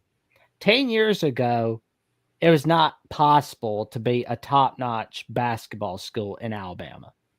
That's North Carolina's territory. That's Kentucky's territory. Now, and it was like Auburn's just starting out with Bruce Pearl. 2019, Auburn goes Final Four. Last year, 5 years later, Alabama goes to Final Four. First time ever in school history. And now, like, regardless of who wins, both these teams are going to make magic in March Madness. And who knows? Maybe they can play each other in the SEC tournament and maybe in March Madness somewhere. That would be sweet. Yeah, for sure. I mean, yeah, I think that in the overall grand scheme of things, it's just so impressive to see the progress that both programs have made from where they used to be. I mean, yeah, I remember Alabama basketball. It was not fun. I mean, they were horrible. And then like Avery Johnson, I mean, they had Colin Sexton that kind of had some discussion and, and people were talking about Bama because of Colin Sexton that year, but they weren't good. And then Avery Johnson gets fired and then they hire Nate Oates. And then it's like, wow. I mean, it just instantly, they're just so much better. And like you said, with Bruce Pearl as well, he's been at Auburn longer, but when he took over at Auburn after, the Tennessee stint ended, the Auburn wasn't good either, but then he made him great. And now both programs, I mean, the blue blood term, I mean, it's always going to exist for programs like Kentucky and Kansas and North Carolina and Duke, UCLA, maybe Indiana if people still want to give a crap about the Hoosiers. But the blue blood term is always going to be for those programs. But the new bloods term that kind of gets thrown around every now and then, that's fair. Because some of these programs, like what Baylor has done under Scott Drew for the last 10 years, even though they're not as good this year, but like he's had a lot of success, won that one title. Gonzaga, even though they've never won a title with Mark Few, they've had so much success. There's a lot of new programs having success. UConn's still technically new at being great in the grand scheme of things. But yeah, Alabama and Auburn, just seeing where they've come and where they used to be, they sucked, especially Bama. I mean, they were horrible. And now they're top-notch college basketball programs. They've been consistently good now for years. And yeah, I mean, if these type of programs start winning titles, I mean, you have to, you have to count them as among the best in college basketball, even if you don't want to call them blue bloods. But I mean, I think both, if you're Alabama and Auburn, a fan of either team, you should just be happy that you have a great basketball program, because it used to not be. And I think NIL really helps. I do. I think because Alabama has so much NIL, or money rather, that they put it toward football, they realize like, hey, basketball, it's easier to pump money into because you're paying less players. Like you're not having to put as much resources into facilities because it's a smaller stadium than football. So like Alabama's like, hey, we'll just use some of this money that we have football and put it to basketball. And look at us now. So, and that's why I kept hammering to Indiana fans. Like, yeah, you love your basketball team. You want your basketball team to be good. But if you don't get Indiana football good, you got problems. Yeah. Because football's driving everything. I mean, football money makes up 90% of all the revenue among all sports. Like, as much as people love the other sports, baseball and softball and volleyball and water polo, whatever, those sports are fine and dandy, but they don't bring in money at the rate basketball and football does, but mostly football, and you have to be good in football. But for these programs like Alabama that are really good in football, and like I said, it makes it easier to put money towards basketball and win. So I'm happy to see it. Bama and Auburn, honestly, is this year's Carolina Duke. Like, I hate to say it, but Carolina Duke, it is the best rivalry in college basketball, and it would take many years of horrible ball from North Carolina or Duke to make the rivalry, not be considered the best, because it is the best. But for this season, especially if the game delivers, you always have that moniker, it always delivers with Carolina Duke. The Bama-Auburn game is the biggest regular season college basketball game of the year so far. I wonder if Dick Vitale is going to be calling the game. That would be pretty sweet. I mean, it's like after recovering from cancer and not being able to call games for almost 2 years, your first game back is Duke Clemson. Clemson upsets Duke, and then we see Alabama Auburn, number 1, number 2. Although, to be honest, we may not see the start of that game on ESPN. It'll probably be on like ESPN News on account of the fact Arizona and Houston will be playing each other still at that time with, like, say, 45 seconds left in the second half or in the game as a whole. Because, like, our guy from Florida at the Voice College Football and College Sports Wire, Tyler Natuno, wrote an article about that. Mm-hmm. So it's like, I hope he's wrong, but I don't want. Well, I mean, we're going to be seeing the start of it on ESPN News. I hope not, but we'll wait and see. It's stupid. I mean, ESPN, I've always, in my personal opinion, because games just take so long, especially at the end of games, because of the fact that you have so many timeouts, the refs going over to review something for 10 minutes to get it right. It's dumb.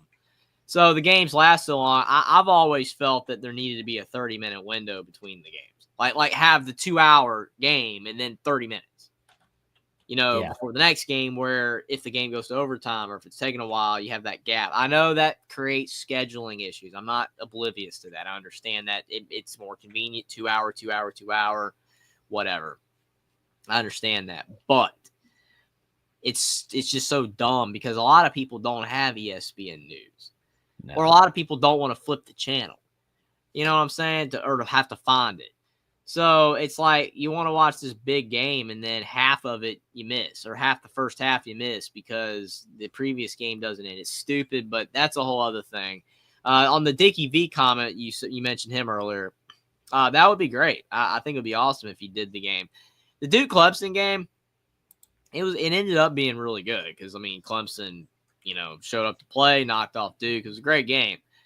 But yeah, I mean, was that like the biggest game that he could have done for his return? No. I mean, imagine if this had been his return. Bama Auburn. That would have been insane. Instead, he returned for Duke Clemson. And I mean, like I said, it ended up being a really good game and a consequential game, but it wasn't like the biggest game he could have done. So hopefully he does Bama Auburn, because that'd be great. I mean, I've seen a lot of people complain that like they can't hear him, like they can barely understand him. And I mean, that's fair, but it's the same thing with Lee Corso. I mean, yeah, I like it. I think it's cool that you have somebody that has been a part of the game for so long, and they're still getting to do what they love to do.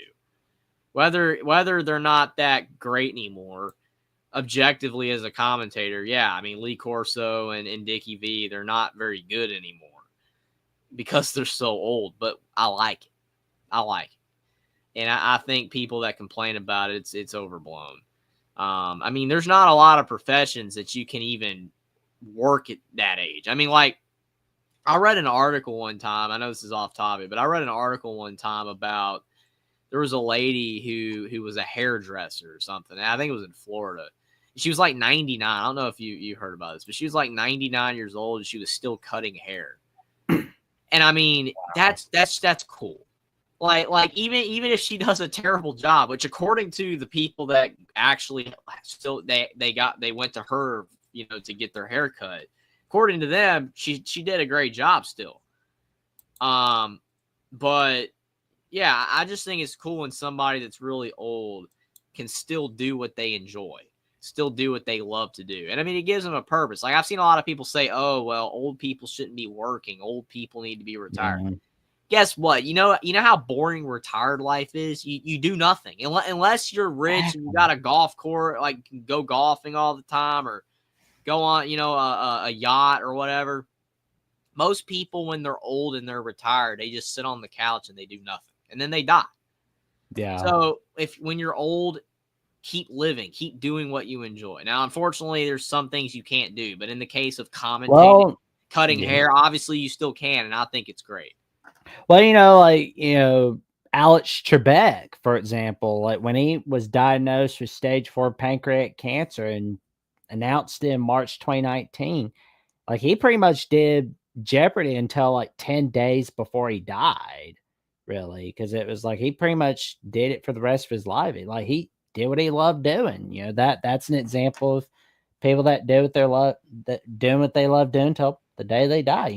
It's like that's pretty cool.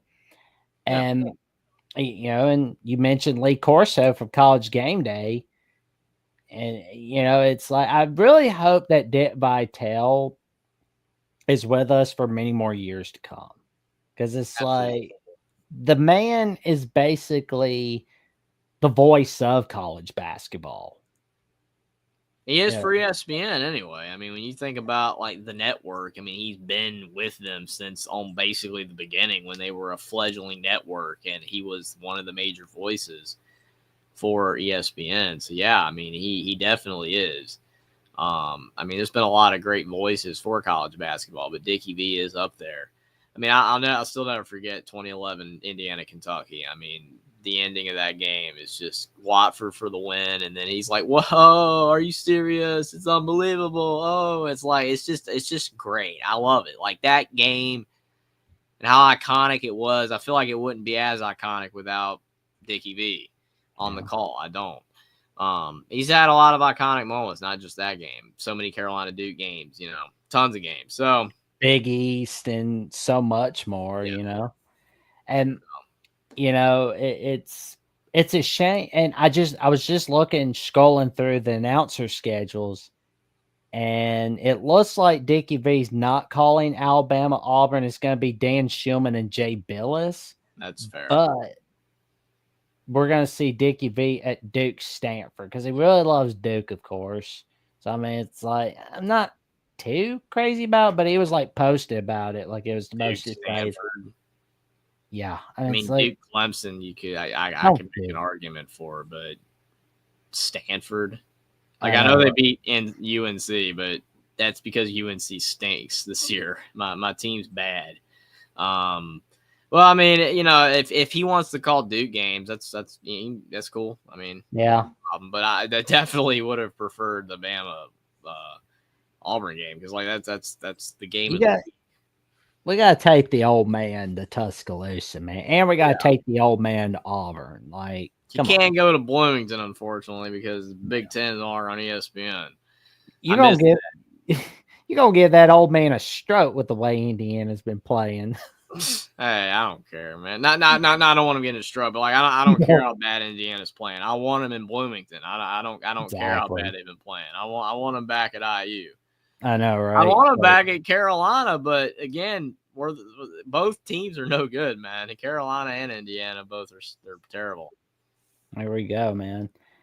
And our guy Darrell is back to fill up the rest of the first hour, man. How you doing tonight, man? I'm doing good. It's only been an hour. Yeah, it's been an hour and 40 minutes. I mean, we're almost at the end of the second hour. We're definitely hope to not go 3.5 hours tonight, but definitely I got some more in the tank, a little bit more. That poor boy has been going through a lot being sick, man. I got you. Well, I'm surprised we haven't seen some of the normal callers like Sean. Yeah, I and was Dave. like, where's Dr. Buckeye and some of our other regular guests? Yeah. So I guess, Jeffrey, are you happy that Mike Woodson's gone? I'm guessing that's the case, Yes. right? Yes. And I'm guessing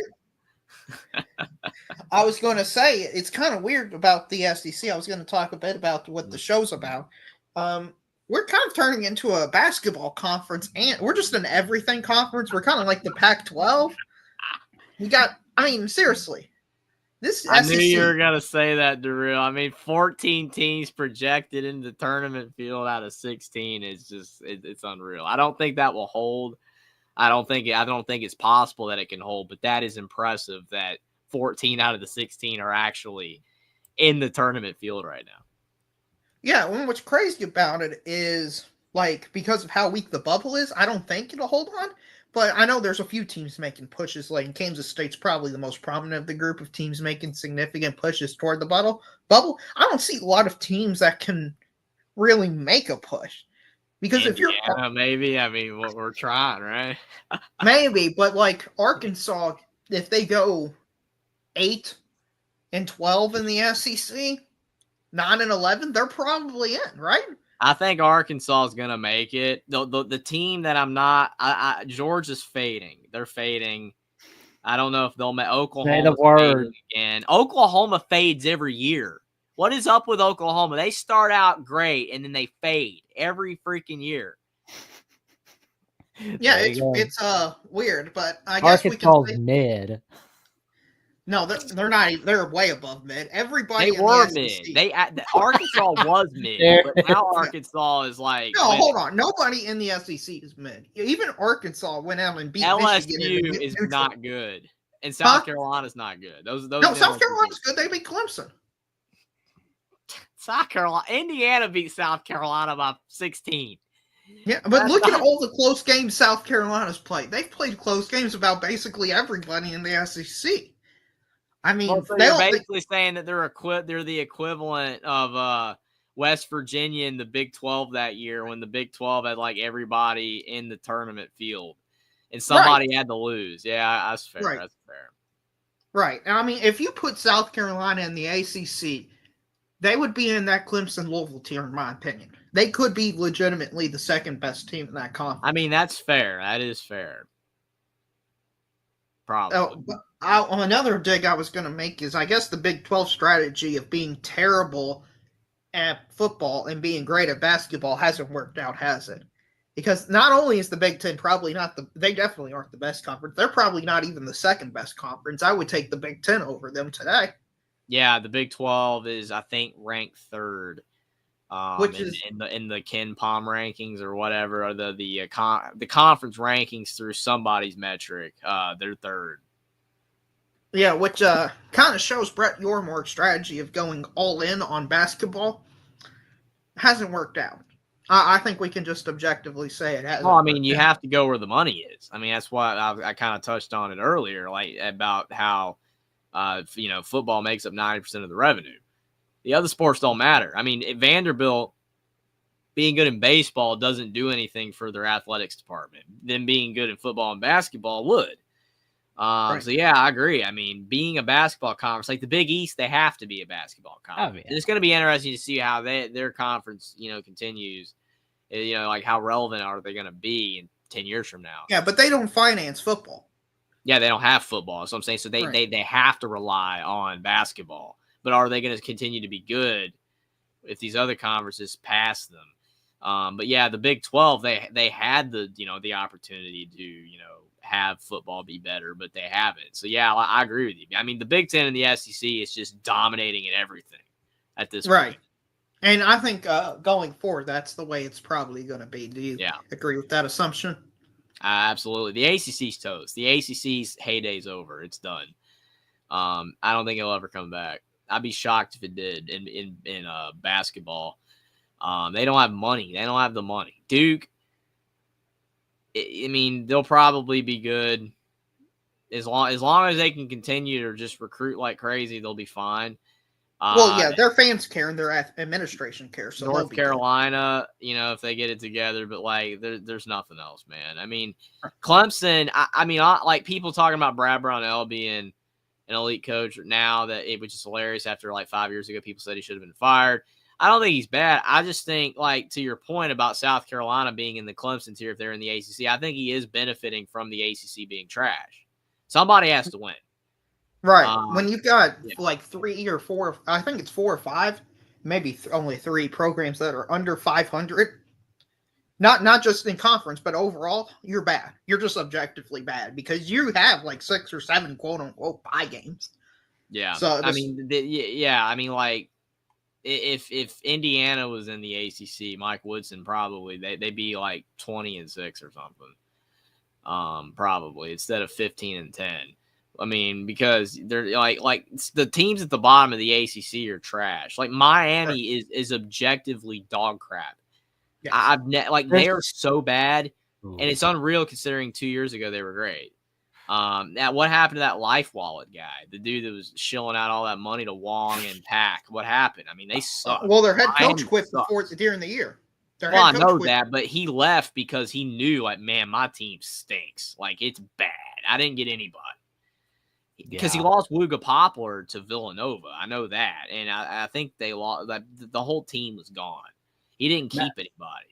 When Will he knew the team sucked, so he got out when he could.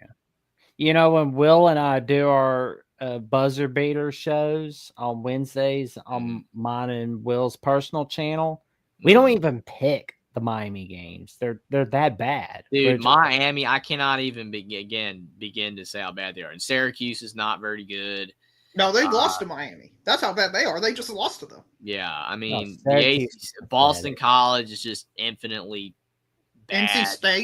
NC State's trash again. I mean, like the league sucks. I mean, Pittsburgh, it is a joke. And that shows you how bad the bubble is. It is a joke that Pittsburgh is still showing up on, like, the next 4 out. Pittsburgh has fallen off a cliff. They are not the same team that beat West Virginia and Ohio State in the non-conference. They're not good. They are a bad team. Pitt is bad. And yet Pitt is still in the conversation. The only teams from the ACC that should objectively be on the bubble is, like, SMU and Wake. And Wake really screwed up against Florida State. But Wake and SMU, other than that, like North Carolina shouldn't be on the bubble. Pitt shouldn't be on the bubble. I mean, the teams are no good. I mean, they shouldn't even be sniffing it. The only reason why SMU has a great record, but they haven't beaten anybody. So until they beat somebody, they don't need to be in. But, yeah, the ACC it sucks. It's Duke, Clemson, Louisville. That's it. Yeah. Yeah, I completely agree What with about that. SMU? How about them? Like, That's what I'm Bubble. saying. SMU has not beaten anybody. They're like 19-5, and they have literally not one win in quad one. They've beaten Nice. nobody. They've just beaten everybody that's worse than them. Which good job. Like that's the only reason they're even you're supposed to. near the bubble. But they had like in the games. I think they've played. They're 19-5, and all 5 of their losses are in quad one. And the average amount or like the amount of points that they lost on average in those games was by like 18. So they're getting blown out when they play anybody with a pulse. I completely agree with you. Something I'll slightly disagree with you is I understand the money conversation and I buy into it somewhat. I do not believe one of these people that believe money plays nearly as a significant factor as people do. I'm not in the Florida State Administration Department that believes we can't compete. And my evidence for this would be the SMU Mustangs in football. They literally made as much money in playing football as I have playing football, and I believe you two gentlemen have. And yet they made the ACC championship game in the we're in the 1 seed. So that disparity shows to me that it's not all about the money. And in my opinion, what the issue is I've said it before, is the will and drive to be excellent and great. And everybody thinks they have it, but as you all know, as Alabama fans, and me as an SEC guy, you just don't know what you don't know. And you think you're at that gear, but there's another gear that you can't even imagine. Mm-hmm. Yeah. That's true. Yeah. But yeah, it's funny to see where the SEC this year feels like the Big East of 2011. I wonder if we could see 3 Final Four teams. Yeah, it's possible. I mean, it is definitely possible. That in what conference? Big East was crazy. The SEC. I was thinking about this. There's a legitimate chance all 4 1 seeds should be from the SEC this year. Wow. I understand. I it's crazy, but Alabama has a number 1 seed, no doubt, resume. Auburn, no doubt, number 1 seed resume. Florida, and then it's Tennessee or Duke to me. Yeah, and Duke probably get it as long as they went out. But if Tennessee, I don't know who they've got on their schedule. They split against Florida, which is very impressive. I know they got killed in one. They won by 20. They had a 50-point swing between home and home. I don't think there's anything like that. They won every single non-conference game they played in. Literally all of them. And I know in the SEC it's so tough. They're just going to get the opportunities that I don't think Duke is going to get. Yeah, they're not. Duke will get the 1 seed, though, as long as they win out. What if? Yeah, I understand that, but what if Tennessee goes 5-1? Okay, I'm going to give them a road loss to Texas A&M, who's number 8, and I'm giving them wins against basically nobody that moves the needle significantly. But they play number 2 Alabama and number 19 Ole Miss on the road. Mm-hmm. If they win those 2 games, because those are high quad 1 wins, I know the Alabama one. I'm assuming the Ole Miss one's high quad 1 win since it's on the road and they're elite. But don't you think that would move the needle to put them above Duke? I mean, it probably could. Well, Tennessee. I just think the problem is Duke's just got the brand, and the Cooper flag fever. Because I mean, looking right now on the bracket matrix, I don't know if you've ever looked at that, but it's a congregation of all the bracketologists, whatever. But they got Auburn and Duke as the 2 number 1 seeds that everybody has them at number 1. Alabama practically is 2. I think there's like one stupid person that has them a 2 seed for some reason. Then Tennessee and Florida are the 2 that they're debating on who should be a 1. Tennessee is in that 4 spot. Most people have it at 1, but there's a few that have them at 2. And then Florida, more people have them at 2 right now, but more recent ones are starting to have them at 1 since, they've done so well. But right now, Duke is an unanimous 1. So it's going to be hard to break that. If Duke slips up again, then they're screwed because of the fact that, because the Clemson loss, they're fortunate the Clemson loss doesn't hurt because Clemson, is like the only other team in the ACC besides Louisville that has a pulse. And again, somebody's got to win. But yeah, if Duke wins out, I just don't think there's any way if Duke wins out that they're not going to be a 1. They'll be a 1. Now, if Duke slips up again, then yes, your 4 number 1 seeds from the SEC theory or proposition could happen. It could definitely happen. So I'm looking at Duke's schedule, and I can't believe I'm seeing this. I'm pretty excited about this, matter of fact. Carolina's the game they could slip up in. I know that sounds dumb, but if Carolina still has a chance to make the tournament, they're going to show out for that game. Well, this game that I'm looking at, it's February 22nd. They're going to go to Illinois, and that's going to be on Fox. What? That's a home game. That's a home game for Duke. Think so? You serious? Yes. Right? I didn't. That's for real. Yeah. Why is it this late in the freaking year? I don't know, and I don't care. I didn't even know that. I like seeing a non-con game in that little where's Waldo board. That is such a stupid game. Yep. That's dumb, dude. That is. I mean, I'm all for mixing up like the big. I used to have like the Big Ten Big Ten ACC Challenge. Now you have like the ACC SC whatever, but that is just so freaking random. Our buddies. That is random. Our buddies from Locked On Blue Devils and Locked On Illini, JJ Jackson and Sonny Verma are definitely going to be happy about that game. Well, I mean, Illinois is fading. They're not playing as well. So, I mean, most likely you would think Duke would win. Maybe Illinois can get it together again. They got a big game against Michigan State, who also is kind of fading a bit. Yeah, no surprise. Like, it's funny, Indiana beats like, oh, Michigan State's no good anymore. I'm like, okay, whatever.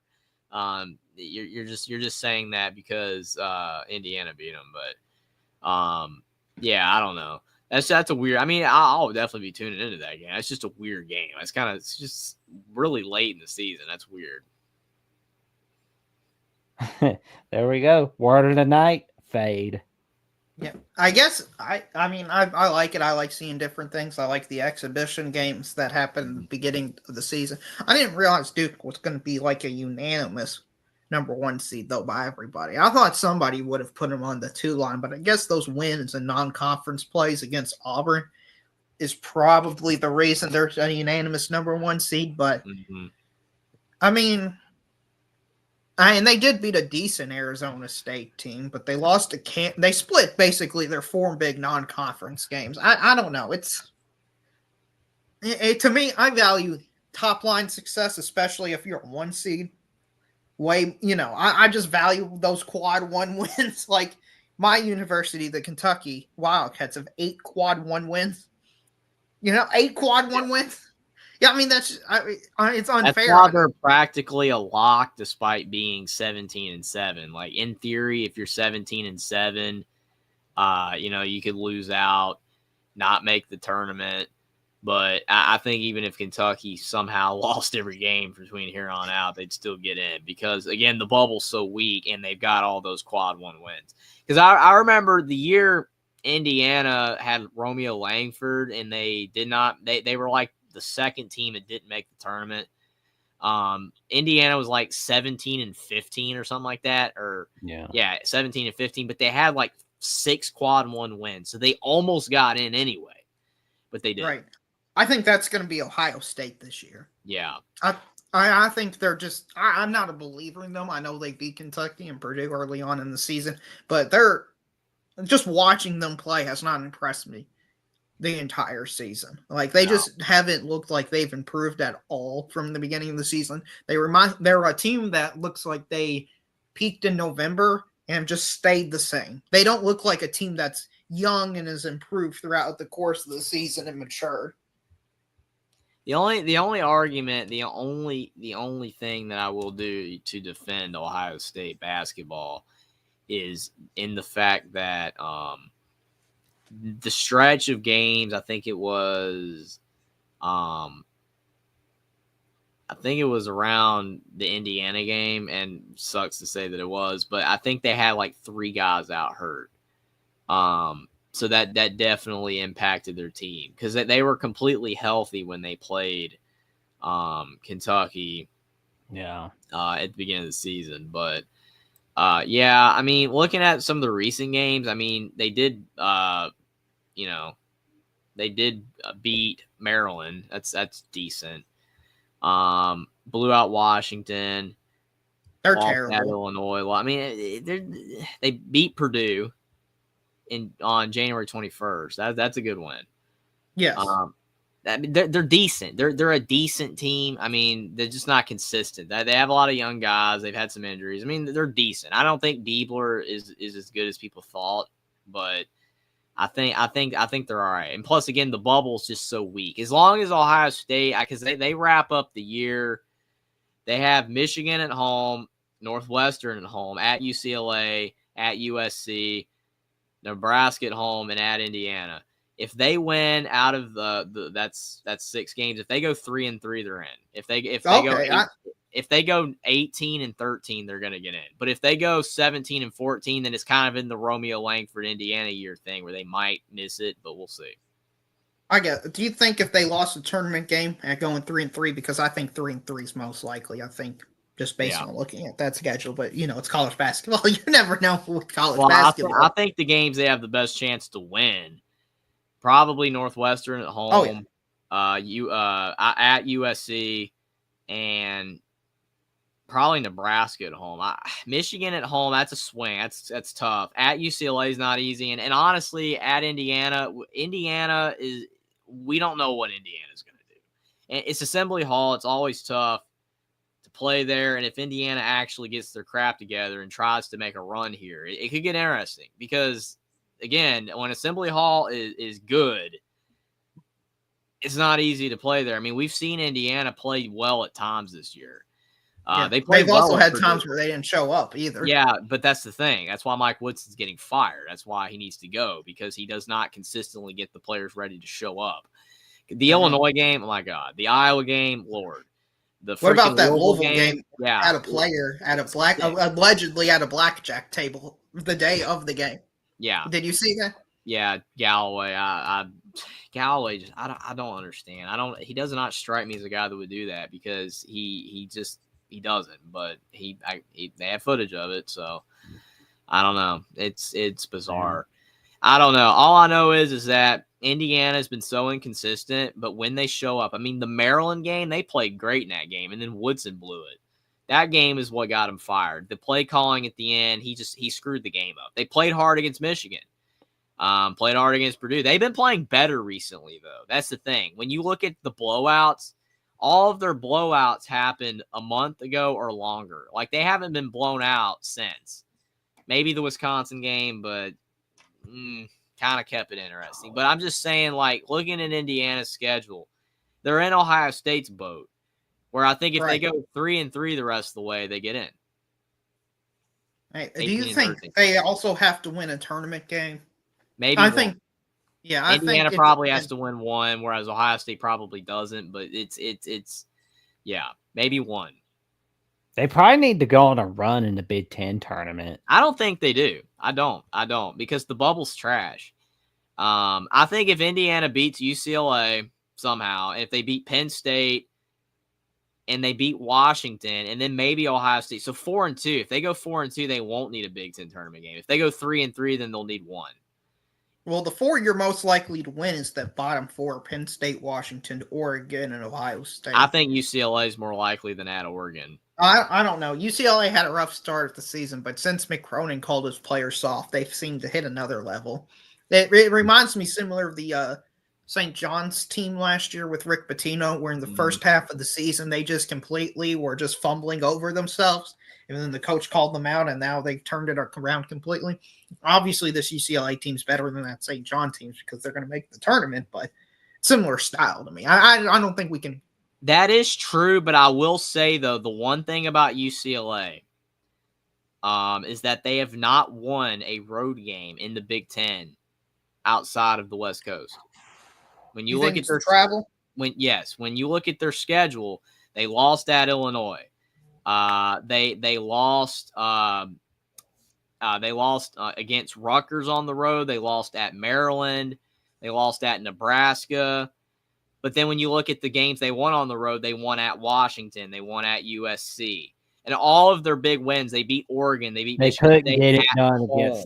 against. So they cannot win. They have not won one game on the road outside the West Coast. Nope. So there's a chance. The game's practically a pick 'em. I think UCLA is favored by 1. So again, to be honest, I don't think this game has anything to do with UCLA. It all has to do with Indiana. Does Indiana show up like they did last game against Michigan State? If they show up, Indiana can win this game. Indiana can beat almost anybody at home if they want to show up. That's the thing. Even with crappy Mike Woodson at head coach, Indiana can beat almost anybody at home. I've seen it. They beat Purdue with Mike Woodson at home when they were number freaking 1. Yeah. They can beat anybody. All they have to do is show up. And that's the thing they haven't done this year consistently. But they almost beat Maryland and they almost beat Michigan. 2 teams that I would argue are almost – Michigan's better than UCLA, and Maryland and UCLA are very even. So if Indiana uses that Michigan State game as fuel, that they can very well win tomorrow or today. Mm-hmm. But I don't know. I don't trust them. I would probably go with UCLA because, again, Mike Woodson is so inconsistent at getting them prepared. But that crowd's going to be sold out. It's going to be interesting. It's just going to be a weird game to see if Indiana actually shows up. That's the game that's going to save the season. I was basically tapped out with Indiana. I was like, they suck. They're done. Their history. But then they reel you back in, man. And beat Michigan State, and all of a sudden they're right on the cut line. I mean, actually, Jerry Palm has them in. The CBS guy, he's got them as the last team in the field. So they're in, according to him. So they're right there. They beat UCLA, and that's why I'm saying 3-3, they can maybe get in. But probably have to win a Big Ten tournament game. But that, like I said, it more speaks to how bad the bubble is, and whatever. And even if Mike Woodson leads them to the tournament somehow, he still needs to go. But I would still like to see it. Oh, he pretty much saw the writing on the wall when it's like, okay, so I either have to resign or I'm going to get fired. Yeah, he was getting fired, so that's why he chose the honorable way. Yeah. Well, right. The Louisville game ended his career. It did. There you go. Yeah, because it was showed a sign of, hey, this isn't turning around. Like, you have hope in the off season, but at the beginning of the season, when you're down they beat Tennessee in the exhibition game. Yeah, I know. You want to talk about Ohio State peaked? Indiana peaked in the first game. Indiana went to Knoxville and beat Tennessee in the exhibition game. And ever since then, they've been downhill. That would have been nice to count that on your resume. Yeah, if Indiana had that as the first game of the season, right? Then it'd be like, yeah, well, Indiana beat Tennessee, even if it was the first game of the year. Yeah, I mean, it's crazy. But, yeah, that's the thing. Mike Woods has always done that. I mean, and really Archie Miller did too. Indiana would start out, well, I'll never forget the Romeo Langford year. They murdered Marquette. Remember that short guy, Marcus Howard? You had Miles Powell at Seton Hall, and you had Marcus Howard at Marquette. They were both really good short guards a few years ago. But Marcus Howard, man, that Marquette team was pretty solid, and Indiana just dismantled. They won by like 30. And people are like, oh, my God, Indiana, Archie Miller, they're fantastic. And then they never got any better. They peaked. That freaking game, the second game of the season, they peaked, and they never got any better. And then they go on these big losing streaks. I mean, Indiana was 13-3 at one time, to real, but now they're 15-10. They were 13-3. Yeah, but there's they just go downhill. That's what happens. And then they go on a late surge because they did it last year. Indiana was like 13-13 or something like that. And then they went on a 6-game win streak at the end and almost got in somehow at the end last year, but they did miss the tournament. But that's what he does. And the funny thing is Mike Davis, if you remember him, after Bob Knight, when Mike Davis basically got fired in the 06 season, they were like 13-11, and then they went on a run at the end of the year and made the tournament, even though Mike Davis got fired. So it wouldn't shock me if Woodson does the same thing, where it's like, yeah, I'm gone, I'm toast, but you know what? We're going to start playing better now. I honestly think if Mike Woodson doesn't resign, they don't beat Michigan State. Mm-hmm. I mean, it's just weird. It's really freaking weird, but I think we'll know if Indiana is going to make the tournament in this UCLA game. We'll know. Well, in our newest YouTube member, the Godfather of the SEC, said He's laughing at the word of the night being fade. And he says Dr. Buckeye's faded. And he's watching Gonzaga, San Francisco. I honestly think the art of the fade is, it's a really fascinating thing to study because there are certain teams that fade, and they seemingly do it every year. Like Oklahoma, I remember a few years ago that they were like top 10, 15 in the country, man, and then they just fell apart. And this year, and Oklahoma missed the tournament. And this year, Oklahoma was like 13-2, 13-3, whatever, and now they're like 16-9. They just fall apart. Oklahoma does it every year. They're probably going to be one of the SEC bubble teams that doesn't get in to not have the 14-team dream happen. They always fade. Yeah. Yeah, I completely agree. But now to get back to a little bit of college football, because that is what this is about, right? Mm. We are a college football show. Yeah, it's only, let me see. It's going to take me a little bit. I got you. It's also February recharge my 14th, brain. guys, which means, February 14th means it's the opening day of the college baseball season. So I can't wait for everybody to do that today, right? That's what February 14th. Today being Valentine's Day, that means it's time to go watch Be My Valentine, Charlie Brown. Jackson clearly didn't get the joke, but that's okay. Yeah, I was about like Jackson just went over that, but hey, I'm really digging the Be My Valentine. I love when Linus is on the bridge like, this is for love. This is for this is for Elizabeth Barrett Browning. It's like it's so good, man. It's so good. It's like nobody knows who Elizabeth Barrett Browning is. It's like you know who she is. She's the one that wrote the poem that Sally was reading on the freaking those little heart-shaped candies. Remember when she was turning it and she's reading the whole thing? That's who Elizabeth Barrett Browning is. She wrote that poem. So yeah, nobody gets that joke but me because I actually read that poem one time in poetry class in like 6th grade. Snoopy of Woodstock chomping on those chocolates that Linus is throwing. Like Elizabeth Barrett Browning. It's so funny, man. It's so good. That took a direction I didn't expect that joke to go, but this is the Alabama College show where it's like you never know. Where we talk a lot about Alabama football, or at least we try to. I got you. Well, what I was going to push, Jeffrey, for this offseason is a quad-based system in college football to determine the playoff teams, because I don't think people accurately understand what. I didn't know if you read a comment or something. That's funny because you are just dying laughing. Oh, I did because I mean, like, having a great time. I'm just thinking about like Indiana. Oh, they didn't beat anybody this year in football, and it's like, is Michigan a quad one win? Probably not. I mean, probably not. Like really? Probably not. But my point of it is it would quantify the strength of schedule argument. Because I just want to see the best teams enter it, and I'm fine if Indiana gets in. I would have personally put Indiana in the field because they're kind of similar to college basketball this year. I think the bubble was pretty weak, but I think having a quad-based system would probably encourage better non-conference games, because I'm afraid the argument of Indiana being 11-1 being the reason they're in. That's what I'm worried about going forward for the future of the sport. Not that Indiana was a good team or that Indiana deserved it or that they beat everybody down. People aren't using that as their arguments for Indiana being good. It's the fact they went 11-1. Look at their record. That worries me. I was using the argument that I was using for saying that they should have been in was because, like you said, the argument of they blew everybody out that they played. They looked on paper the way they played like a top 10-ish team.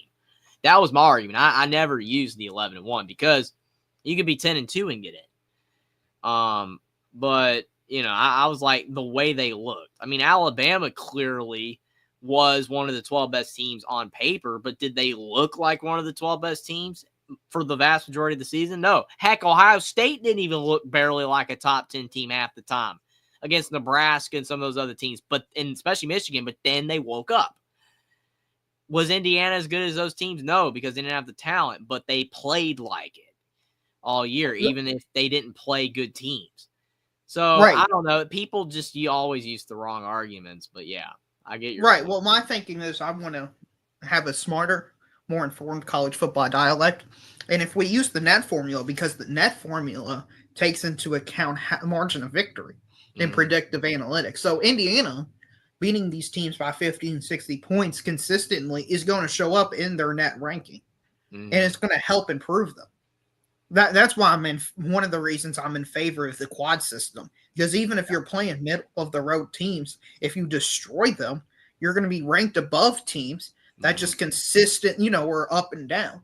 Now, if their ups are so high where it just can't be ignored, then they'll probably be ahead of Indiana.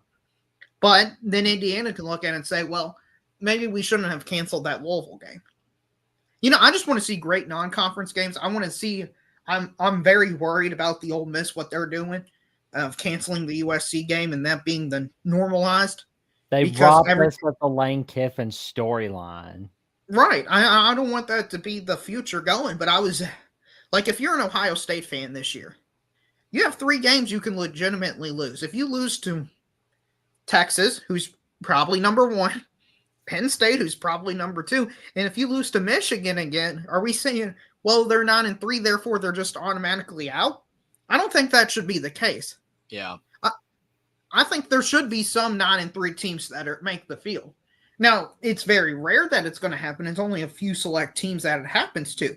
But if you play an elite, like top 5 team, I think you should be given more wiggle room than a team that just doesn't play anybody. I mean, it's more impressive if Ohio State loses to Texas 28-27 in a game versus, SMU beat Duke 21-20. Yeah, Right. I get it. I mean, because SMU beat Duke this year in a game that was absolute horse crap. If you remember that game, SMU turned the football over like 8 times. They sucked, but they won, and it's like, oh well, SMU was to be honest. I'll stick by this. I think SMU is the worst team that made the playoffs. People kept saying Indiana. It was SMU. It was clearly SMU. I mean, Indiana lost to the runner-up. Indiana was way better than SMU. Even here's the thing: people be like, well, if Indiana played SMU, they lose. Yeah, they could. Yeah, they could. But out of 10 times, I would pick Indiana 7 or 8. Oh yeah. I mean, they could lose. 2024 Indiana kind of feels like 2011 Arkansas. Maybe that's just me, because it's like what those 2 teams have in common is like they lost to 2 of the best teams in college football. The 2 teams that lost in the national title. Yeah. So it's like that's something you don't see every year. Right. And what concerns me is when people just look at the loss column. It's unfair because Ohio State's playing Texas. And that's equal the same as if Arkansas lost to an FCS school. And I think because of recency bias most people have, the casual fan just naturally forgets about most of these non-conference games. Except Notre Dame, Northern Illinois when it's an upset. When it's atrocious. Which is why you were saying like the Arizona State Texas thing. Yeah, when it's atrocious and just so outside the norm in either direction, people are going to remember it. But if these 9-3 teams aren't great teams, they're just, they could beat the 10th best team in the country. They could lose to the 40th best team in the country. So when it's, I mean, Alabama lost to 2 teams that were probably not even in the top 50. Right. But yet Alabama on paper is a top 10 team, but they lost to 2 teams that sucked. Just flat out sucked. Right. But if we had a net ranking, that would be factored into it, as well as them beating Missouri, LSU, Georgia, South Carolina. Those things would be factored into it. And I think those would raise them above those 2 terrible losses. And I think if we just quantified this and had an objective formula, it would be much harder for it to be argued and be called subjective. I think that it would be harder to do the net ranking in the quad ranking system because the season's shorter. I think games would be weighted too hard. Because like college basketball, I mean, like you take Indiana. And Indiana has had a lot of crappy performances that have dragged down their net rankings, like the blowout losses to Louisville, Illinois, Iowa, etc. But then they have the really good win now against Michigan State, solid win over Ohio State, and no bad losses. And all of that correlates together into Indiana being right on the boat. They got a couple decent wins, a lot of blowout losses, but not to bad teams on paper, I guess. And whatever. And all, like I said, right on the cut line. But see, you have 25 games of data. You know, I understand 25 games, whereas in football, you're going to have 12. So it's like Bama's win over Georgia would be weighted a lot heavier than like an Alabama win over Auburn this year in basketball, because it's one game out of 31, whereas in football, it's one game out of 12. It would be a harder to quantify. Yeah, it would be harder to quantify, and there's just more variance when you play less games. True. That's just something we can't get around. Absolutely. But if we want to make it to where you see better non-conference games and better conference matchups, then we need to incentivize these places to do it. And having an objective formula that is predictive and that shows, hey, you get this amount of points. Because what I like about college baseball season is there's no hiding everything. You go to the website and it shows RPI, and it says if they win, they gain 13.7 RPI points. And if they lose, for example, they get minus 12 points. So you know exactly where they're going to be. And it can move up or down because of what other teams do. And you can see exactly who you're rooting for and how much it would help. So there's no hiding anything. And I think if we had that way, it would get rid of this whole ESPN bias narrative and it's all rigged narrative and all that stuff as well. Yeah, I just think the difference is because I agree with that, and that would be great. But football is a unique sport in the fact that we have this blatantly obvious talent gap. Yes, that the other sports don't have, and that's why it doesn't work. Because you've seen it. Like, you can have Ohio State or Alabama or whatever ranked number 1, and they go on the road to play the 12th ranked team in college football, and they're favored by 17. That doesn't happen in basketball or baseball or any sport. It just happens in football. So, like I said, how would you weight that when certain teams are just so far superior? Like if Indiana somehow knocked off Ohio State, you would use margin of victory. That game that would be such a massive win because Ohio State is so talented, so good at football, whatever, versus if Indiana beats Illinois on the road, who's ranked 12th. Yeah, okay, so let me explain this a bit. That's not even close to the same quality of win. So what I like about the RPI is not teams are ranked 1 through whatever, like 300 and something, I think, but they're not all like, well, it's 1 point between them, for every spot. So if Indiana did go on the road and beat Columbus, it'll show, well, nobody's even touched Ohio State this year except for Oregon. Therefore, if they win, it's like plus 64. If they lose, it's even plus 4 because it's such a difficult opponent that the fact they're even on the field with them shows that they're kind of, they're good. Yeah. So I think that would solve a lot of that problem. And therefore, it's the opposite's true. If you play some FCS trash school like William and Mary or St. Bonaventure or Villanova or some of these other schools, it'd be like you lose points for winning because you're playing somebody terrible. Yeah, that's a good point. I mean, it would be interesting. I think basketball had something like that though. Didn't they have an RPI at one time or BPI? Yeah. College. They still have an RPI, but college baseball uses it. They went away from the RPI and went to the net. But I just want to introduce. The net is flawed because of the fact that why the net's flawed. And I'm going to tell you why the net's flawed for basketball. And I know this is true. I've seen a lot of games where a team is beating the crap out of a team, like they're up by 30. And then late in the game, whether it almost feels like courtesy fouls by the refs, like, oh, whatever, or the team goes on a run, or even worse. And Mike Woodson used to just piss me off. This is another reason why I got fired. You know what Indiana would do to screw up their net ranking? This happened more last year than this year. But Indiana would be playing like Army, and they're up by 15 or 20 or whatever. Mike Woodson would empty the bench. He'd empty the bench. And guess what? they'd win by 9 instead of 20. Yeah. See what I'm saying? So Yes. that doesn't really work either and I think that would be less of a problem in football, but because that doesn't happen as much. But in basketball, the net is flawed in basketball. I don't like it that much. I think I the quad understand. system is good, but when you weight margin of victory so much, the eye test is when you saw a team blow a team out and then at the end, kind of like the Chiefs Eagles 40-22, good win. That game was 40-0. Mm-hmm. You know what I'm saying? So do you wait 40-0? The system's going to net 40-22. I don't know. That's what I'm saying. I don't know. My point, Jeffrey, with this argument is, let's not the enemy of great to be good. I prefer having a system that's objective than what we have right now, which is no system.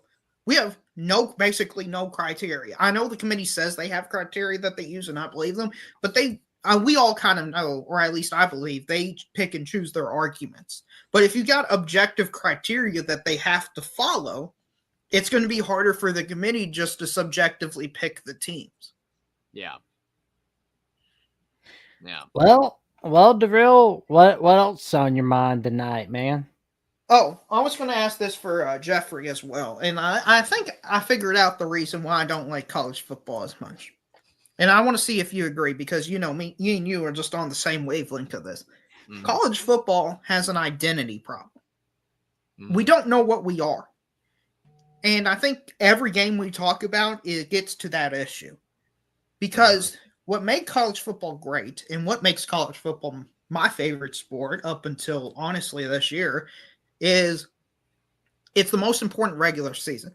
Every game in the regular season is basically a playoff game. It wasn't called a playoff game, but it was a playoff game because if Alabama lost one game, they're done. If Ohio State, like the kick six. I mean, that kick six game means nothing. And this is what I tried to tell other people that kept disagreeing with me. That game doesn't mean anywhere the same if Alabama would have made the playoffs anyway, if there was a playoff then. That game meant everything because since they lost, they didn't make the BCS and Auburn did. That's why. Right. And what made that game the way it was every other game before that also meant everything. Yeah. Because if Alabama just lost one game before that, well, if they had beaten that Auburn team, we don't know if they would have still been selected.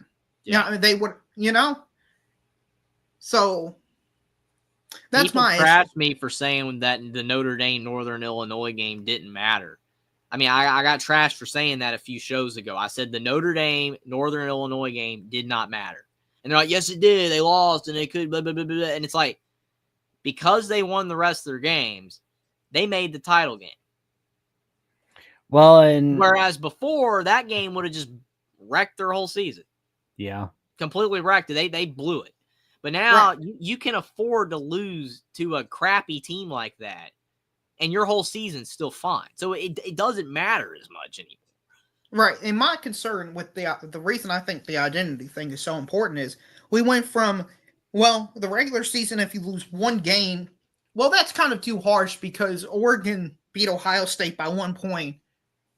And we think Ohio State's one of the 4 or 5 best teams in the country. So is losing on the road to the number 1 team in the country that doesn't lose, is that really worth excluding them? No. So we'll expand it to 4. That way, those teams can have a chance. But then when Ohio State loses that second game to a mid, as you like to say, Michigan team, that's kind of where you lose me. It's like, not only you kind of lost your get out of jail free card game, but then you lay an egg. And you still get in and win it all? It's like, that's just tough for me. And that's why I told Sean, because he kept, saying, the Ohio State-Michigan game still matters. I'm not saying that it doesn't matter, but it does not matter nowhere near as much as it did. Because when you had that Michigan-Ohio State game where both teams had to win to get in the playoffs. Ohio State lost, so they didn't get in. But then now Ohio State loses to a mid-Michigan team. Frankly, up till that point, bad Michigan team. And guess what? They won it all still. Still made the playoffs. It frankly got a better seeding because of it. I know Ohio State fans are like, we had such a tough ride. I mean, I guess subjective. I mean, it was way tougher than Penn State, Notre Dame, but whatever. You know what I'm saying? Though, like it was still manageable, but they ended up winning it all. And in that Michigan game, in the grand scheme of things, meant absolutely nothing outside of it spurred us to win. Whereas before that game, Ohio State fans, I cannot believe we ruined our season because we lost to Michigan. It was all there for us. We had it and we lost, and it's over. And what could have been? Now it's like we won. So you can afford to suck, like you said, Darrell, in multiple games now, and lose to anybody. Northern Illinois, Notre Dame could have lost to Villanova, and still made the freaking playoffs. It doesn't matter. Right. And in my opinion, there's two things that I like about college football with an expanded playoff, a small expanded playoff that I thought it was better than the two teams. One, you could have the number 1 2 to play the number 2 team in the country. Well, I guess three things. Number 1 play number 2, but because some other team's undefeated, we gotta take them out. Even though we all think that, you have an undefeated team that plays into hardly anybody, but they beat one good team, and therefore the two best teams they play, and then you have this 11-1 team that loses by 1, and they're out.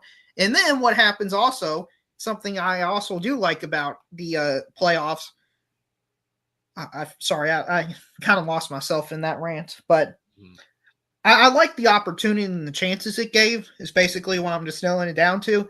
But when you lose to a bad team, that should just eliminate you. Losing to a horrific team is like losing 2 games to a good team, in my opinion. That's the way I view it. And it pains me to see that basically non-conference games have no impact going forward. No real tangible impact. No. Because there isn't a single non-conference game that's going to move the needle enough to eliminate anybody. And unless you're like Florida, and people could be like, oh, well, you could expand the playoff, and then you would be able to schedule the tough games because you could lose 4 games and make the playoffs. But here's the deal: you still get a better seed if you went 11-1 and played nobody versus playing a tough schedule and going 8-4 and barely getting in the back end of a 2014 playoff. So it still isn't even justifiable. There's no justification for playing tough non-conference schedule. And I don't know if there's ever going to be any, unless what you're saying to real about the quads and the net and all that, unless that happens and they really go all in on that, it's never going to matter. So there's no point in playing it. Right. Because and I can tell you right now, like I was talking about this with Darrell the other night when Austin and I were doing our show. If you thought 2024 was bad, I don't think you would have liked 50s or 60s because like there's like a thing called a no repeat rule. I kid you not. For the Orange Bowl and the Sugar Bowl. No, wait, it was the Orange Bowl and the Rose Bowl. My mistake. Because it was like that was a rule that went out that was on until like the early 70s. That is dumb. I know, right? It's like I'm not even gonna talk about why that is dumb. That's just obvious.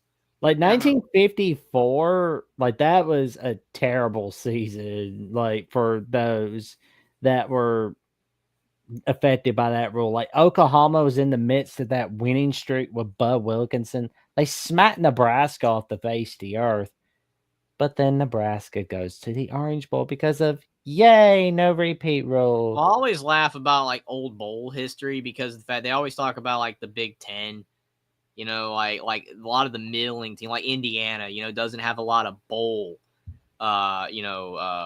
games in its history because there wasn't a lot of bowl games for the Big Ten. Like at one point, it was just the Rose Bowl, right? Like if you didn't make the Rose Bowl, there was no bowl for a long time. So it's like, and the other conference, especially the SEC, had more bowl bids, more bowl berths. Like there were games for them. So that makes it where the Big Ten has less of a history in bowls among the middling programs. Like obviously Ohio State has tons of Rose Bowls because they made it every year, but Indiana didn't. Yeah, I completely hated that idea. I mean, that's a dumb idea. The sport of college football is clearly better than that. It just clearly is. But I think what we're doing is people just believe expansion is progress, and we have to do progress for progress' sake. And I don't want to see progress for progress' sake. I don't like college football being a NFL light.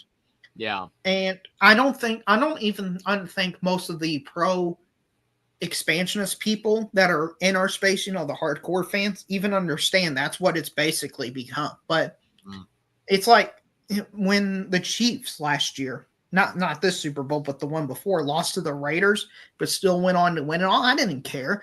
And I hate to say it, but I was more a fan of the Ole Miss Florida game than I was the Michigan Ohio State game. Yep. And then that's the problem. And that's what people didn't see coming. I did. But I did too. They didn't. But 98% of college football fans that are casuals did not see this coming. Now, among people that pay attention to the sport like we do, I think it's 50-50. Maybe probably 60-40 in the direction of didn't see it coming. But more of us saw it coming, but not enough. Not enough for it to matter. I knew from the beginning that this was going to screw. Oh, I did too. But I tried to tell people, and they're like, "Well, you've got this is great." I mean, like, why is it great? Why is it great when you're making less? You're making more games matter, but you're making the big games matter less. That's what I kept hammering home, and they didn't get it. They didn't understand it, and now you see it because, like you said, that Ohio State Michigan game, and people are like, "Well, it's because Michigan wasn't." No, it doesn't matter how good Michigan was. Ohio State was not punished. They were not punished for losing, and they ended up winning it all. So that game doesn't matter. The game. It's not the game. You know what the game is? The freaking game is a national championship. Because that's what you've made it all about. The playoffs, making the playoffs, and if you don't make the playoffs, who cares? Just opt out because it doesn't matter. That's what you made it about. The game is no longer the game. It doesn't mean nothing. Because even if Ohio State and Michigan are both, if they're number 1 and number 2, the way the current playoff format set up, the loser's in better shape. Mm-hmm. So it's just dumb. Yeah, I completely agree with that, Jeffrey. And what I don't understand is, the person who owns this network that we're on, Mark Rogers, he's pro expansion. He's manifest destinying this thing. And did you see the stat he tweeted out that like the NFL is 14.8 and the college football playoff games is like 14.5? Did you see that? Mm-hmm. I felt there was a few significant flaws with that argument, but what are your thoughts? What are your thoughts, Jackson? Have you chime in? Yeah, I mean, it's like it feels all right. I mean, it's like I think if we're seeing another next 3 years, 4 years becoming of what the playoffs are, then it's time to have that conversation. But I think it's like I didn't even think about the viewership numbers, but it was like, wow, more people watch CFP than they did the NFL playoffs by like a few points. That's pretty cool. Well, you didn't really answer the stat question, but Jeffrey, I'll tell you my problems with it. Mm-hmm. The sample size is probably the biggest problem I have with it. Mm-hmm. You're comparing not enough sample. So if you were doing an experiment and you only had 10 or around 10 games to do it, that would be considered an invalid experiment.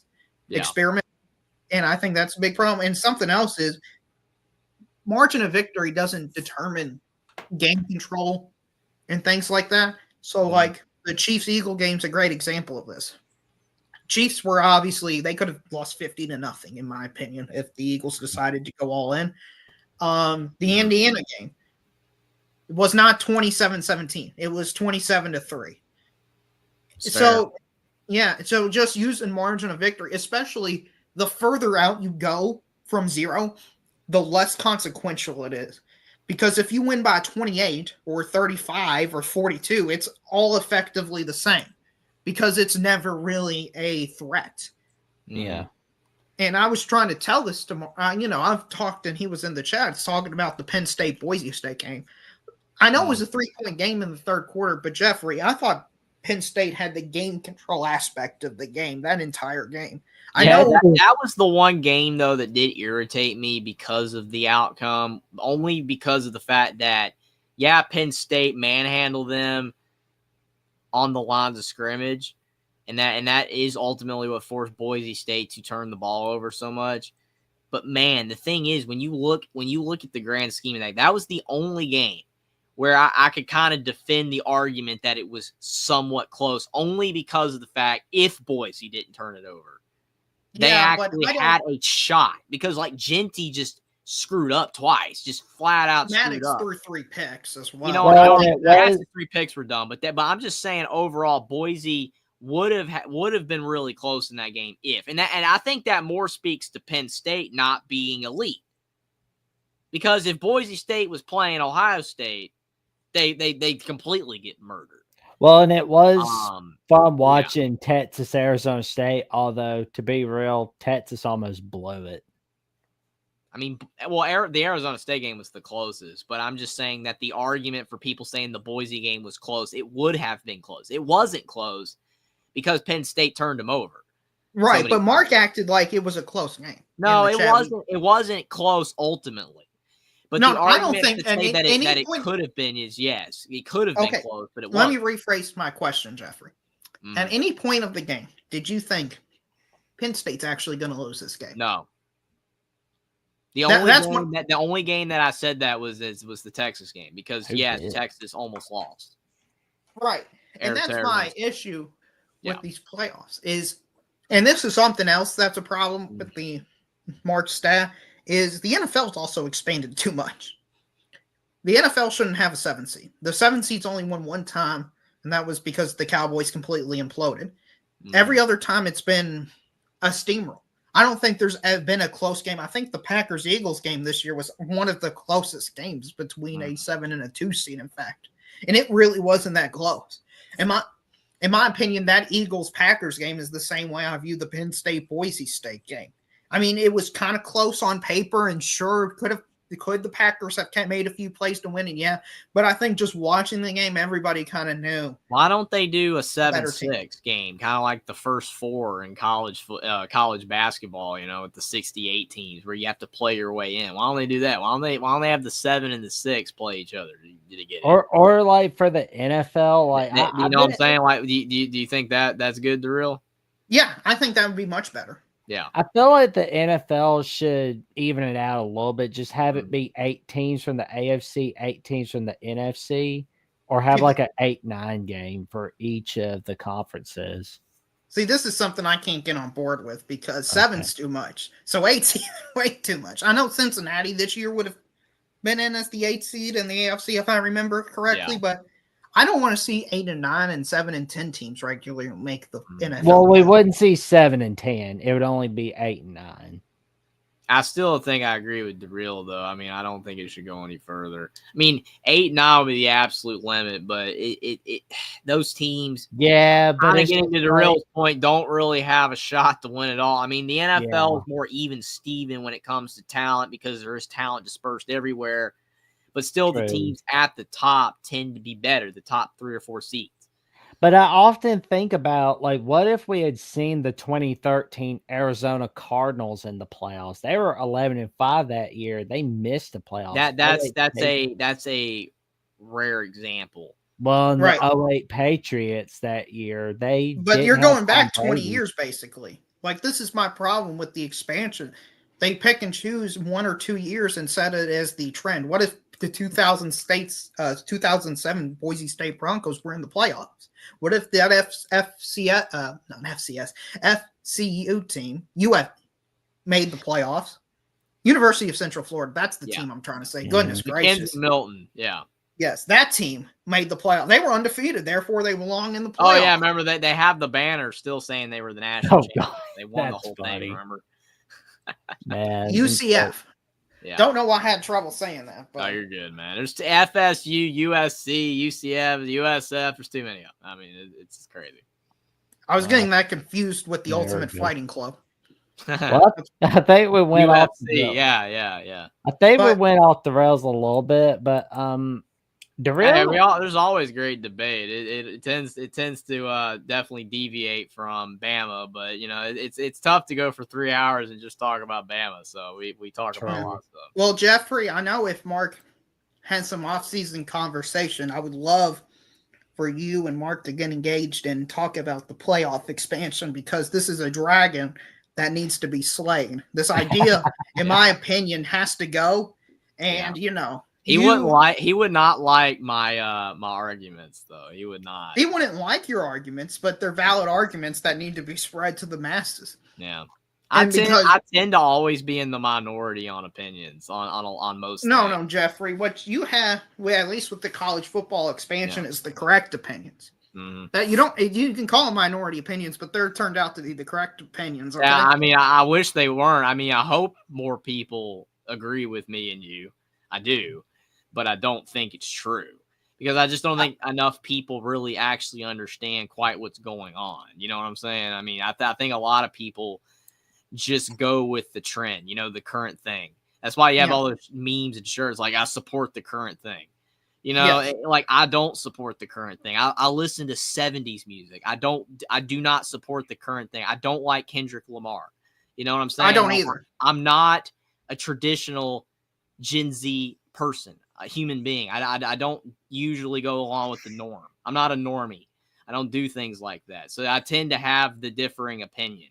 And in this instance, like you're saying, that it is the right opinion because expansion is objectively just stupid. But with it comes to my musical taste and certain other preferences, that's just my opinion. Right. If somebody likes modern music, that's their business. I don't. But that's just the way I lean toward preference. But like you said with the playoff, I mean, it's just I don't know. I tend to usually be in the minority more often. Well, Darrell, before we sign out in just a little bit, would you like to tell the audience what you got into recently? You were going on a new adventure. Would you like to tell us that new adventure, man? Yes, I have decided to go to Elon Musk Twitter and have a Twitter account. I've been just seeing it.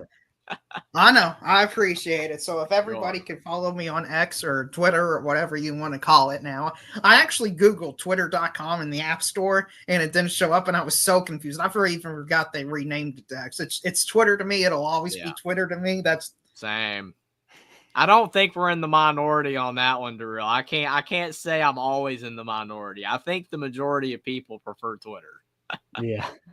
But I post a bunch about just sports topics in general. I've been posting a lot about college basketball because that's the new, that's happening. I'm going to post a lot about college baseball tomorrow since it's the opening day of that season.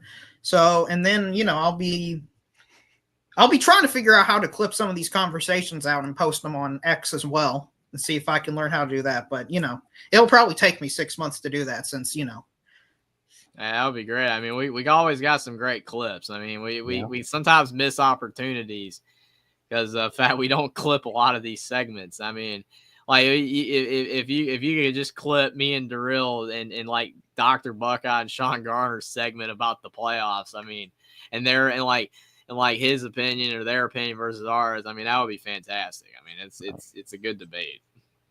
Yeah. By the way, if I post anything, do I have your all's permission to clip out things and post it on my Twitter account? Is that okay? Works for me.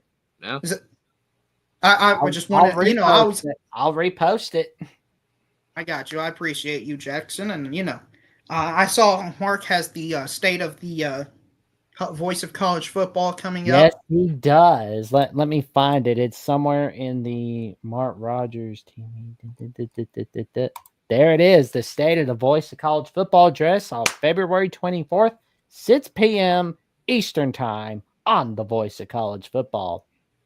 And we got a little something coming up Monday. Well, Mark Rogers and the Voice of College Football and friends have a little something coming up. The All Everything Debate call-in show, February 17th, Monday, 6 p.m. Eastern Time. That's going to be wild. Oh man, it's gonna be wild. Like, I want to see like another Tim debate. Like, I want to see if Tim gets in on the action. Like, that'll be fun. Man, Tim and Mark have had some of the greatest. I don't even know what you want to call them, tiffs ever. Oh man, like you did recommend Mark on like sometime in it was like in fall. It was like a little bit before the 2023 season started. You suggested that Tim and Steve Dace from the Michigan podcast should debate one another. And you said to Mark, if anybody could make it happen, that he could. How did you remember that? That was like a year ago. That was like a year. Jackson has this uncanny ability to remember just random stuff, like events, like things that I mean, in the date. I don't know. He's good at it. I mean, I swear he's got a photographic memory. I mean, the only other thing I think of is maybe like he just writes down like all these dates. Like this is what happened on every day. I don't know, but other than that, I'm like, you just remember everything, man. Like, I'm like, it's crazy. I got you. It's Well, I would wild. like to see. I've been proponent of Mark doing more debates because he's an intellectual, and I think intellectuals should do debates. I love that content, and I think political. Yeah, and usually it's unpolitical, but they call it "quote unquote" blood sports. It's not actually people fighting one another like the Roman Colosseum, but it's verbal blood sports. That I don't know why they use it's such not violent. like Alexander Hamilton and Aaron Burr. Nope. Right. It's not, but that's what they call it, is blood sports, which is pretty violent. But I like to see more debates, and I would like to see a reevaluation or a 1-year autopsy or report on the playoff, because from what I've seen, the general trend be, from just your normal people. I'll use Clay Travis as an example, or say it was a failure. I've seen that as a general sentiment, but yet I've seen the host, Mark, defend it. And it's interesting to see that dichotomy when he's probably, it's an 80-20 thing that it was a failure this first season. Would you agree with that? I mean, sure. It wasn't great. Yeah, well, I know. But and Trojan Fight's not too big a fan of the SEC, apparently. He hates winners. It's okay. He hates us because it kind of makes sense. Trojan Fight, he's in the Big Ten now, I mean, he's kind of... He only destroyed one conference. I mean, what is destroying the second conference to USC fans, Maybe they... How is that water polo and underwater basket weaving competition? That was the funniest thing. It's like, we're the conference champs, and it's like, you look at the schools competing in some of these sports, and it's like, how is that even the sport? They had a skiing national championship. It's like Utah won the skiing national championship. I didn't even know they had enough teams to go ski.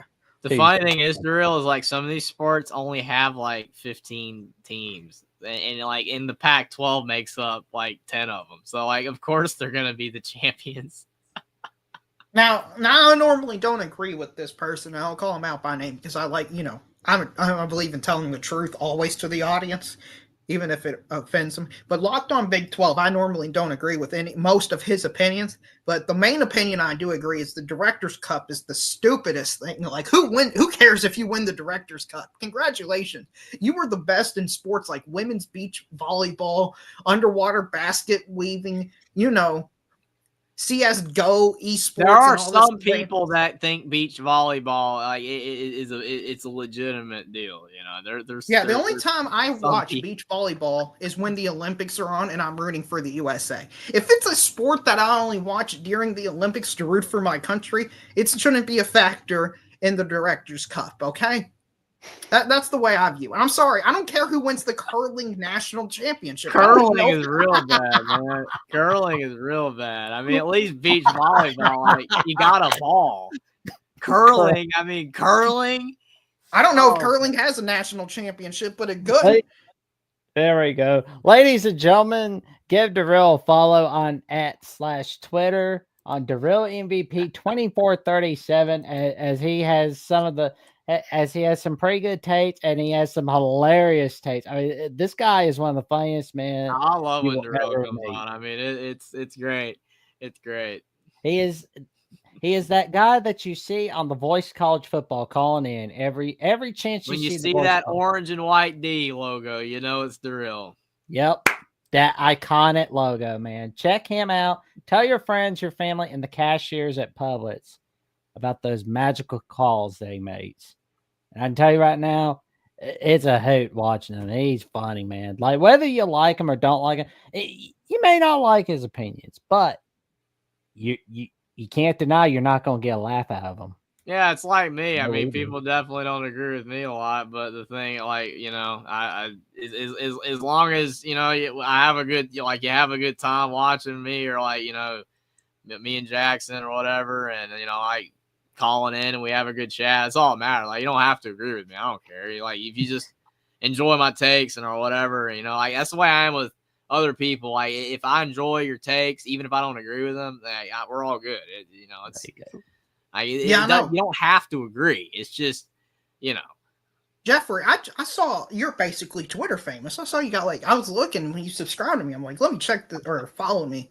That's how unfamiliar I am with Twitter. I called it subscribing. Yeah. I see you follow me, and I look at your over on Twitter. I need more of them to come over to YouTube, and I got more of an audience on Twitter. It's hilarious. Do you do spaces? I saw Jackson in the space. I've never done a space. I probably should, but I don't really have time, unfortunately. I know I don't know you, and you don't know me. But if you do a Twitter space, I'll join in and I'll do a conversation with you. And because you're basically 2,000, you know, you're basically like a Twitter megastar with how many followers you got. I mean, you're just big time. Oh, I mean, if you were in the Super Bowl halftime show, I would say you were probably the most famous person there. Do you agree with that? With how many followers you had? Yeah. On June 18th, 2023, he had 6 followers. Now he's got close. See, how do you know that? I remember that. How many times do you tweet, Jeffrey, a day? How many times do you tweet to have that many followers? I tweet a couple times a day sometimes. Sometimes I'm skip a day. I mean, the thing is, I think the reason I have as many followers as I do, honestly, is because of the fact, I talk about a bunch of different sports and teams that I just got a lot of people from a lot of different teams to follow me. You know what I'm saying? And all that. Like some of them I followed and they followed me, and some of them they followed me and then I followed them back. It was kind of like a lot of that deal. But I need them to watch our shows though. My show, Only Talk Sports, Alabama channel, Mark's main channel, all this kind of Indiana channel. I don't know. I can't get them over here, but I got them over there. Well, hey, you know what? They're over there. That's first off, you got them somewhere. That's a good start. Not just a good start in general. A lot of people don't have people anywhere. Okay, I've only got 5, 10. I think 13 was the last time I checked followers. So I'm whatever. I'm 1/millionth your size. So at least you have an audience. Well, when I found you from the Voice College Football X account, you had 2. Yeah, I know. I literally created it 10 minutes before you followed me, which I was like, how did this dude find me? Is he just you have a giant comb combing over the internet? I'm telling you, Darrell, Jackson is freaking crazy with the links. If it exists, he knows. He'll find it, man. He'll find it. He's do you know those GeoGuessr pros? Those people, you know, Google. That's what he is except with links and following people on the internet. He just, if he knows, he just immediately can spot the location and pin it down to an exact, oh, you were there at this time on this day at this link. It's crazy. He knew that I had 6 Twitter followers on June 18, 2023. Because I had Twitter for a few months and I didn't do nothing with it. It just sat there, and then suddenly I just started posting and all that. And then I got a lot of the Voice College Football people, and then I just started getting a bunch of people. I do have some of these people. Some of them are those trash. Well, everybody's got the trash people, but most of my followers are legit people. Probably 90% of them are legit. Well, that's good. But if you want to only talk sports, since you've got an audience there, I would recommend you create a Twitter space to host I don't know if you can simulcast this into a Twitter space or you just a Twitter space separately. But if you want to do a Twitter space, I know I can hop. I was on Jackson's. It's amazing technology. You can hop on there and have random people speak with their app. It's amazing. I know I'm describing it like you discover fire, but it's Well, I mean, I guess if in our modern technology terms, it is kind of like that, right? I mean, because stuff doesn't really shock us anymore. The new iPhone just doesn't do it anymore. They are all the same. I got you, but if that's something crazy, yeah, I know. If that's something I don't know if you've thought about doing or even know about, but I did know about the Twitter Spaces, and I've clicked on a couple of them and just listened. I didn't, have where I could talk. I just was listening to a couple of them. Yeah. A while back, but I do know that they exist, and I've checked them out, but I haven't done any. But if I get some time, that's my main thing. I just need time. been very busy lately. But if I can get some time, that would be great. Because I mean, since I have the audience over there, and then be able to kind of like get them to like know who I am. Because a lot of times I don't think a lot of them know who I am. They just know me as a sports guy on Twitter. But like, well, I'll tell you what. As a follower, what I see, if you do a Twitter Space, it's at the top of your feed and it's in purple, so it stands out obviously. So you get tons of people in them, and they've got like their own separate search, I think, where if you can specifically look at what Twitter Spaces to follow based on like the content, so it'd be something different. Yeah, I think the other thing that would probably help too is I'm not monetized or can do that on Twitter because I don't. Yeah, you can be monetized. I don't have the check on there, so like if I had a like the blue check that you have to pay for a month, then they promote your tweets more. I think you can get some like advertisement money or something like that. So I definitely could do that, and maybe I will. It is something I definitely will keep in mind because that is a good idea. It's a really good idea. I'm bad, Austin, but I'm not that bad. Yeah, and TikTok, I don't know if I can stoop that low. Oh, isn't that getting banned? I thought that was getting banned. Yeah, I thought it got banned too. But in it, because is someone in America gonna buy it? Somebody, but who's? I don't think they're gonna sell it. That's my opinion. It's a degenerate platform, man. I mean, like people get so addicted to just scrolling every 10 seconds. Oh my gosh, look at all this cool stuff I can look at. Oh, look at that guy fell off a crate. Oh, look at that guy burned his hand on the stove. Look at that guy eating the Tide Pod. It's like, and I know those are all old stuff, like 5 years ago, but that shows you I'm not in tune with modern TikTok. I don't know what's going on over there. Well, and 41 people are watching tonight's edition of the Call-In Show. Come on in and like, comment, subscribe to Alabama at the Voice of College. 41 people. We had like 10 a minute ago. Like, what happened? I think people like watching Alabama at the Voice of College football. They like.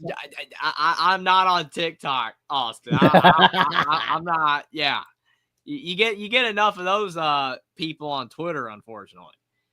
You know what I'm saying? Yeah, that's why I've stopped looking at you got the 2 tabs when you go. I don't know if you've seen it, Darrell, but when you go to like the home page, they have the For You page and then the following page. Yeah. I only have it where I look at the following page these days. I don't look at the other one because the other one can give me some random junk that I don't want to see. So this is what we're talking about when we say suffering from success, by the way. And you've also followed like so many people, it's insane. Yeah. Like if I didn't know half of them, man. I don't even know half of them. You follow. I saw your account. You follow like 17,000 people. Yeah. Like, yeah, and the thing is I actually got a few people, decent people to follow. Like John Cena follows me in Jackson. For some reason, John Cena follows us. So that's like, does that matter? No, but he does. I don't know why. But yeah, I mean, like I got some decent people. Like I got like I don't know if you've seen that bracketology guy, that T3 bracketology or whatever. Yes, I replied to him a lot. Me, and he and like we've discussed brackets and stuff like in the responses a lot. So I mean, he's a great guy to bring on a show. Jeffrey, I think that's a great idea for if you did a Twitter space. Let's get this show to 40 likes. Let's go. I agree, Godfather, the SEC, and we appreciate you spreading the word of tonight's edition of the Call-In Show, man. We appreciate it very much. He called a lot of people then. But Jeffrey, I think that should be, if you do a Twitter space because you got the audience, I don't know how to do it. Let's go. But if you were to do one, you should do it about bracketology and just college basketball. And just talk about it and where you select the teams, and you can have a co-host, or it looked like Jackson had 10 people co-hosting the show, which I don't know how that works.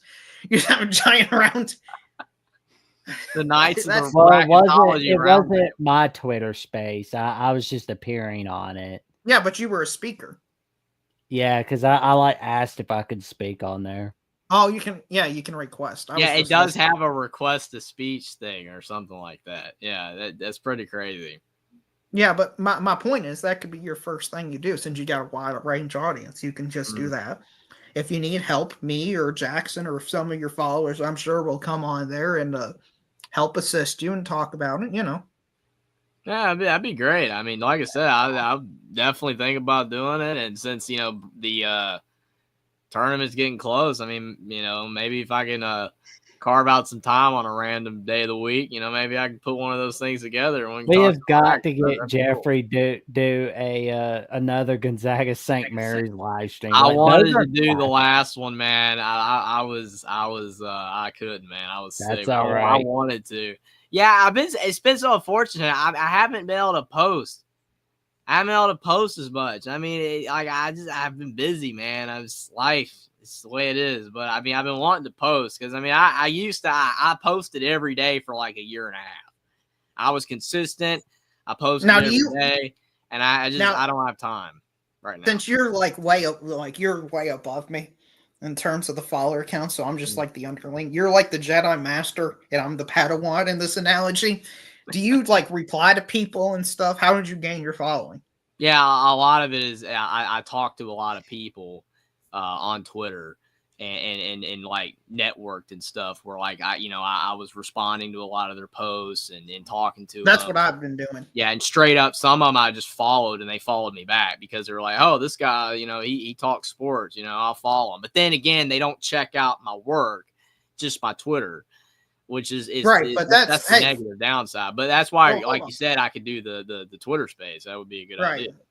Don't consider it a downside when somebody's giving you something. Okay. Yeah, they're giving you. So I would never consider a downside. They're choosing to be a member of your audience. If you had all those people show up, you would have more than a small town's worth of people. So I would say be grateful for that. And you got a big opportunity. I am. Absolutely. I am for sure. Oh, man. Well, and the Godfather AC says my old touchdown Alabama crowd coming up. We appreciate it, man. We appreciate them checking out the magic that Alabama with the Voice College Football is bringing. And, for that crowd coming on in, Alabama with the Voice College Football has the Crimson Tide live show, 5 p.m. Central Time, where Johnny Burtz and I host a weekly live show where we go over our takes on Alabama football.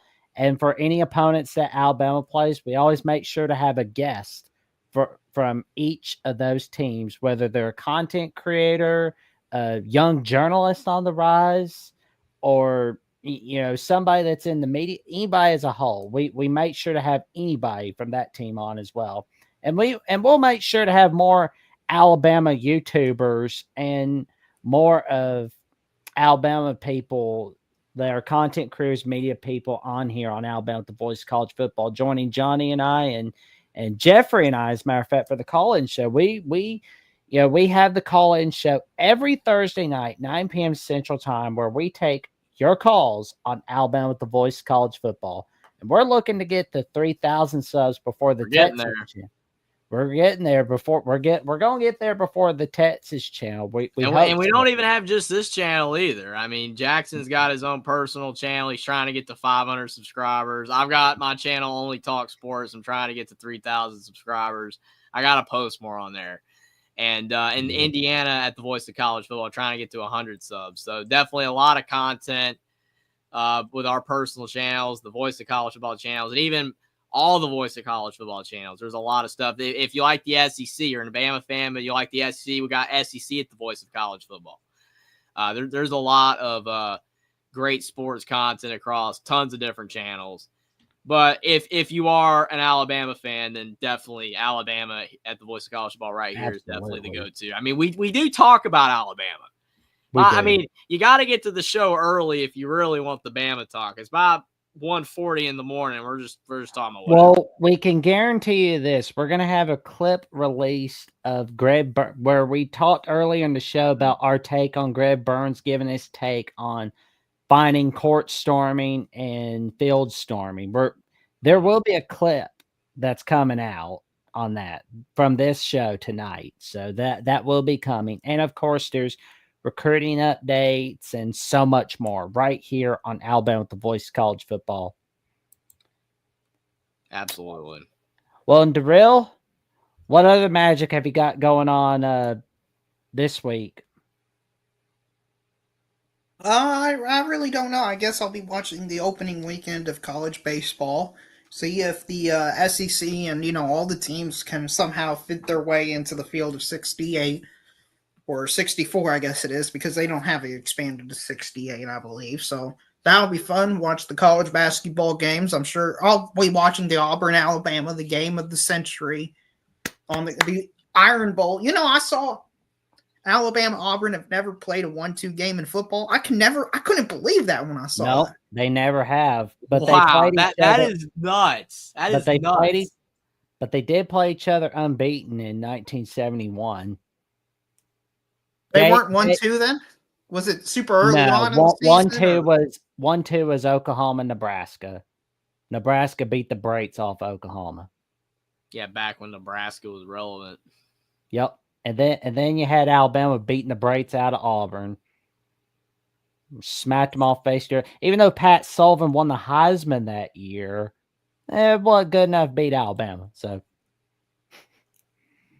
No, I got you.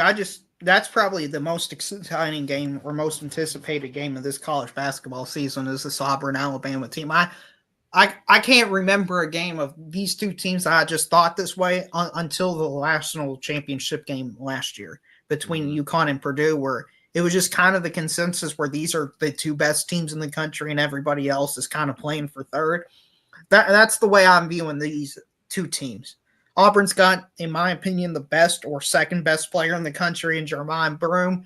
Alabama's just a machine. I mean, they were preseason number 2, I believe, behind Kansas. And, they stumbled at the beginning of the season. Marcus Sears had some issues. He got benched, cried on the bench because he got benched, and then he's come back playing strong. Nate Oates benching him was the best thing he could have done because he realized, I think he assumed too highly of himself for the level he was playing. I think him being benched really helped him out. And I like Nate Oates. He's a great head coach. So, yeah, I'll be looking forward to watching that game. Yeah, it's gonna be fantastic. It's not a big deal, but I am looking forward now to UCLA and Indiana tonight. there you go, man. See if Mike Woody can somehow be like Mike Davis where you're at. Get Indiana to the tournament. You know what I'm saying?